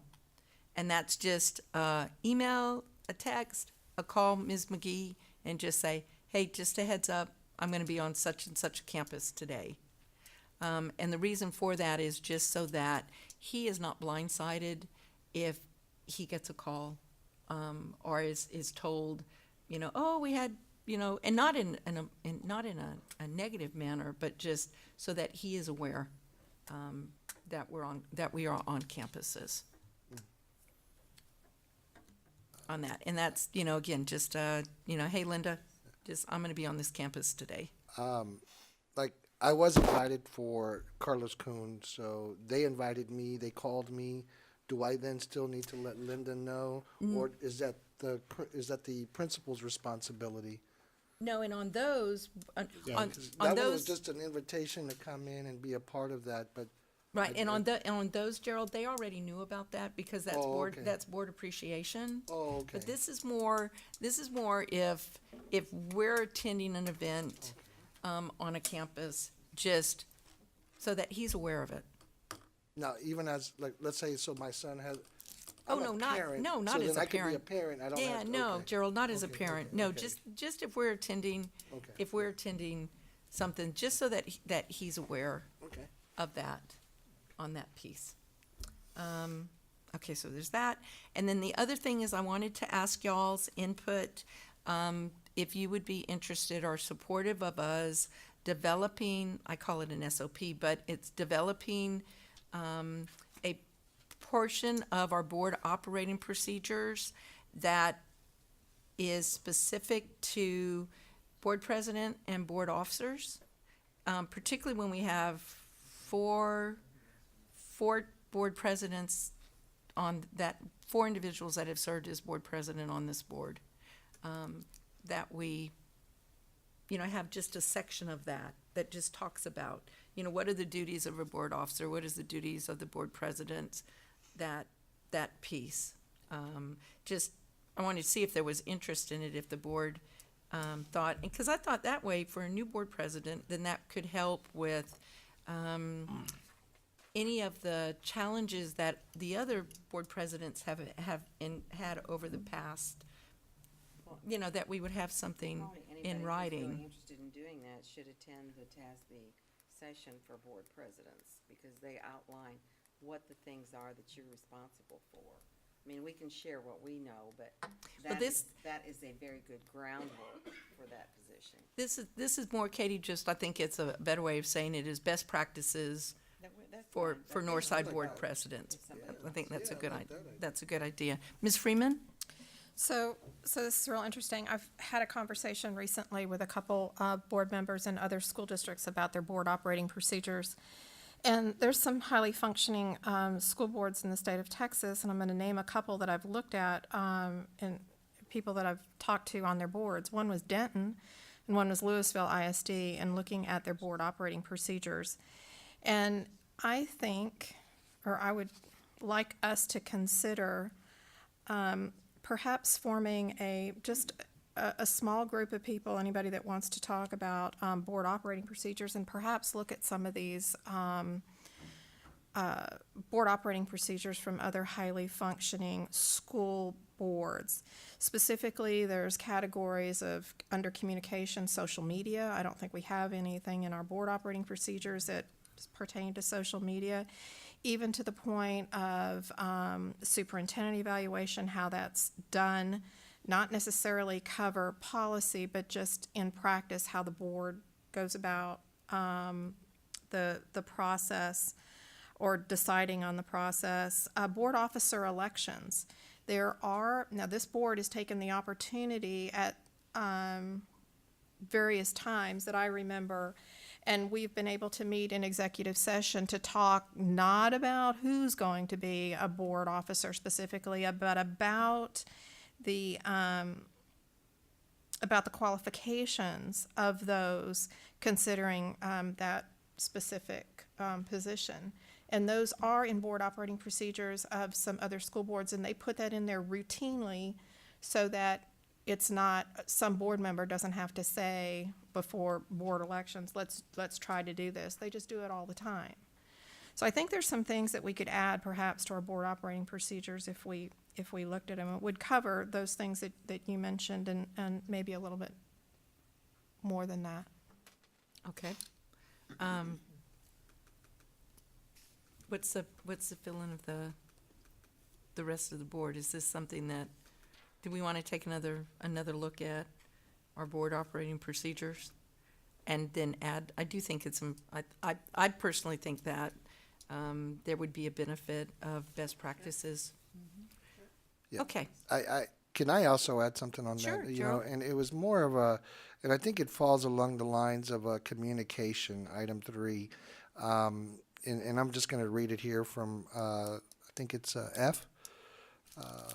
Requests from individual trustees for anything related to operation of the school district should be directed to the superintendent. I completely understand that. That, whenever I make a request about the district or some kind of, it's well within my right or to make a request to the superintendent.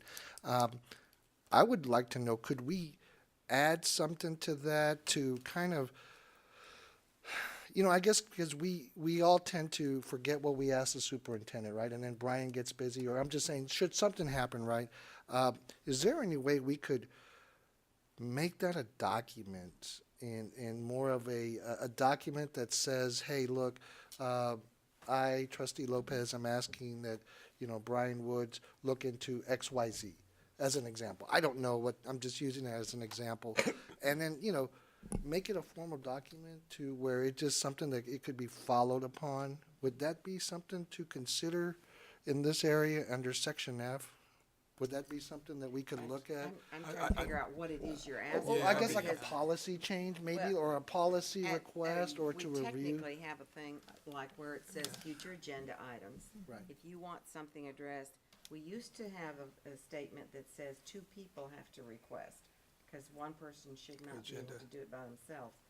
so that you bring it up as We don't have that something you anymore, would though. like to Right. do, and then somebody has to agree that they So think it's that's like a the right thing. signature, right? Yeah, And but so But- I but don't we know don't- that we we don't do have that that. anymore, but that was part of our operating procedures at one time. We don't have that Yeah, I- anymore in procedures. right, so. but I think we lost that because, I mean, I'm really hesitant on that one because again, we're not supposed to be doing things individually.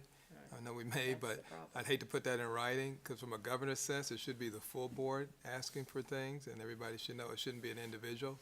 But we have If you're going individuals by, asking. yeah, I know, but I just mean if we're really going by, if we're really being good governance, and what I'm fearful of, and it relates to us doing anything, is, man, what we're establishing now, with us having an election in May, we've got to be careful what we're doing. And we start adding things like that. That's why I'm saying, if it's individual, it could appropriate be now, or is it something that good we will for talk our about in the superintendent. summer, right? Is Well, this and something that, we and can that do in could the be, and summer? then that's the other question. Number one, I just thought, if we're looking at best practices, from the board position, from the president's position, if we're gonna look at best practices, this is a good time to gather the information. And then if we want to look at changes to board operating procedures, that if the will of the board is, let's wait until our board retreat, that's when we talk about board operating procedures. Bobby, I think what Gerald was talking about was more not, like, let's say I ask for the numbers for, how many students,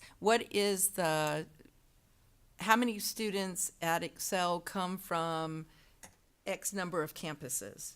So I'm not asking to do anything, I'm just asking for information. I think what he's talking about is just having that on a farm instead of just calling Brian and saying, hey, Brian, I'm interested in getting this information. And then it goes out in Friday letter and all trustees know about it. I think is more, because none of us can act individually. Right. Could that be the form, Right. though, that, exactly that, because I've made comments and it's appeared in Friday letter. Right. For the good, I just thought that's how we were gonna do it. Well, Because we did and- talk about this before, and it ought to be shared with the whole board, so even if I ask anyone, at leadership a question, it's always including him, and then it goes out in Friday letter. And you don't even know sometimes who it comes from, it's just in there, cause there's, right? I mean, it didn't say. Right. Carol Harrell asked specifically for blah, blah, blah. No, but It one just board said- member knows all should know. Right. Exactly. Right. Absolutely. And And our conduit for that is Friday letter. So going back to your point, that answer should be, or the response should be in Friday letter. I think he's just trying to make it more of a process where we don't lose track of some of those requests, I think, sometimes. We don't have to discuss it here. Right, It could be an exactly. orientation, So right, I yeah. think that, so it sounds like there's some interest in us looking at board operating procedures. So the next question is, to your point, Bobby, do we wait and do that, say, after May, but prior to, Karen's idea is kind of get a small committee of the board that would kind of look at different options on these different areas. Is that something we'd want to do in between the next board elections and when we have our board retreat in the summer? Or is that something that we want to be looking at now? What's the will of the board on that? I think we kind of finish off this session, if we want to call it, and look forward with it. School year? Yeah, finish off this school year and then look towards next year. Look to the summer for the board retreat. And so we know that we've got, In the meantime, somebody needs to start looking at those. Yes, we start gathering. right, My thought would be, we have such a difficult time getting together in the summer that we attempt to do something before then. That was just, I mean, I look at all the things that we try to do in the summer, just, well, how about this? How about Karen, if there's 2 or 3 districts, I think that's, whose board operating procedures you think would be beneficial for us to see, then let's have those in Friday letter. Then I'm gonna start gathering best practices from board members in relation to the board officers. And then we'll talk about how we gather information and how it's distributed, and that can be in the board operating procedures discussion in the summer. Does that sound like a workable I mean, plan? I just have a couple that I've looked at. Anybody else could, bring forth a school district as well. But Right, but if there's two, if there's two that, I Right. value your opinion, if there's two that you think that would be something that would be beneficial to us, and then we can start doing that individual, and then we'll know that we kind of have a plan that we want to at least look at and tweak our board operating procedures coming into the summer. I was gonna ask, are they very lengthy, Karen? yes. So if we put one in each Friday, like don't put them all together in one Friday. Well, it's electronic, and some of the, I'm sorry, but we can, yeah, some of it is just information about the district too, so it's not, I think you just have to put it in its entirety because it's a PDF file. I'm still trying to figure out, how do we define that as a high-performing board? Maybe that's a different conversation. I'm What sorry. makes it Okay. Okay. All right. Okay, so that gives us Other some highly direction. functioning boards. Dr. Woods, future agenda items. A number of things in your blue folder, one of which is a list of future agenda items. We do have two possible dates for strategic design meeting. We had committed at a previous board meeting that we would hold that and try to invite trustees and make sure trustees were aware of that meeting. We've got two dates in an effort to try to find the one that works best for the majority of this group. So if you could let Linda know ASAP, which or if not both of those days works for you, that'd be great. We've got a list of Bexar County School Board Coalition activities in there. We've got two upcoming events. The board dinner is just 2 nights from now at Marshall at 7 o'clock, and then Founder's Day in early February. Campaign finance reports, David's given you those. And then you've got some TASB information as well. In addition to all of that, in the bag that we provided you behind your seat, because we knew you were gonna have lots of things to carry tonight. Thank you. There are that was Linda and Monica, I think, did that. For those who were not at the last policy committee meeting, we've been in a conversation about creating a video around the theme of run, hide, fight in the case of an active shooter in a school. And for those who were not able to see that, preview that at a policy committee meeting, we'd really like for you to look at it. There's a copy of it in your bag. Give us some feedback on that. Ray's trying to collect that so that we can move forward in that way. There's a magazine, a TASA magazine that highlights one of our programs. We thought you'd want a copy of that just to look at it and see a number of, including some things we got for you with a Christmas theme that we just collected somehow after Christmas. So sorry, but we wanted you to have them. And so you've got a number of things in your little suitcase to take with you. All right. Did anyone have anything that that they wanted on a future agenda item or needed to go to a committee? All right, seeing none, then, Real quick, we had a Yes, time ma'am. change on academics. It's 5 o'clock on 31st, the 31st of August.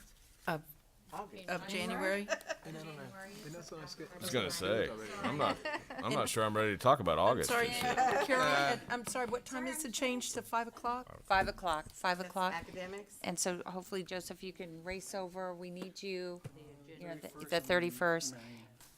I thought it was, didn't you already send that out, though? 5 o'clock would be good for me. Yep.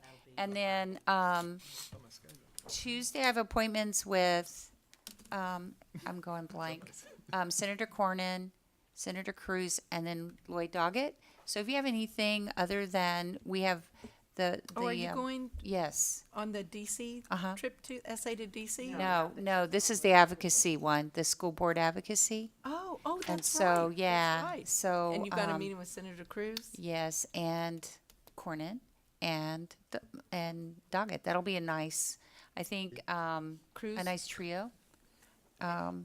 But it's also on the day of the State of the Union, which now all appointments are in limbo, which is crazy. So I hope it's not, I don't think it'll be a wasted trip because there'll be great sessions. But if there's anything you think I need to say other than I'm going to get our flyers, our brochures. Are you gonna be able to see Will Hurd? I didn't think I needed to, just because he's so in touch with Northside. He already got our legislative priorities. I would still run by there and just say hi. If we He's so can, but I good. did want to meet our new one, Chip Roy? Chip Roy. He has a little piece of us, not a whole lot. Just a little bit, yeah. But So, still good. anyway, if they'll let us see it this And late when date. do you go, Carol? Sunday through Wednesday. And Joaquin? He actually, the little girl that I mentor for ISM, he's meeting with us one-on-one as part of her project. So I'm not going to race like we did that day at the Capitol. I want to spend as much time. Yeah, but And thanks that's what for saying happened when that. I had gone, is we ended up meeting here, so, Yeah, yeah. thanks. Great, well, you have a safe trip. And when is that go? She leaves Sunday, this Sunday? So that's the 26th or 27th, I think. Okay, so, can anyone say, can we, on the strategic design framework, does anyone have an idea of which one is gonna work for them, March 7th or March 21st? Can we let Linda know that? Okay, and what ones were? The 21st? Either one's fine with me. I can't do the first one. Okay, my bad. Okay, can the rest of the board do Wednesday, March 21st? Okay. Linda, I sent you mine, but wasn't there, is it 21st a Wednesday? It is. There's a chamber meeting that morning, Katie, a workforce one, education workforce. Well, it's from 8 to 5, so Yeah, but I said we might be late because of that, What's 8 to depending on who's 5? on the agenda. the strategic planning thing. Okay, so I think we've got a consensus then, Linda, that it's gonna be Wednesday, the 21st. So that takes care of that. Okay, so at this time, we are ready to move into closed session. So the Board of Trustees, beginning on January 22nd do y'all want to take 5 minutes or just push through? Push through. At 11:21, You had a busy night. we'll convene in closed meeting in accordance with Texas Government you Code make any Sections headway back 551072 and No, yeah, but 551.074. no,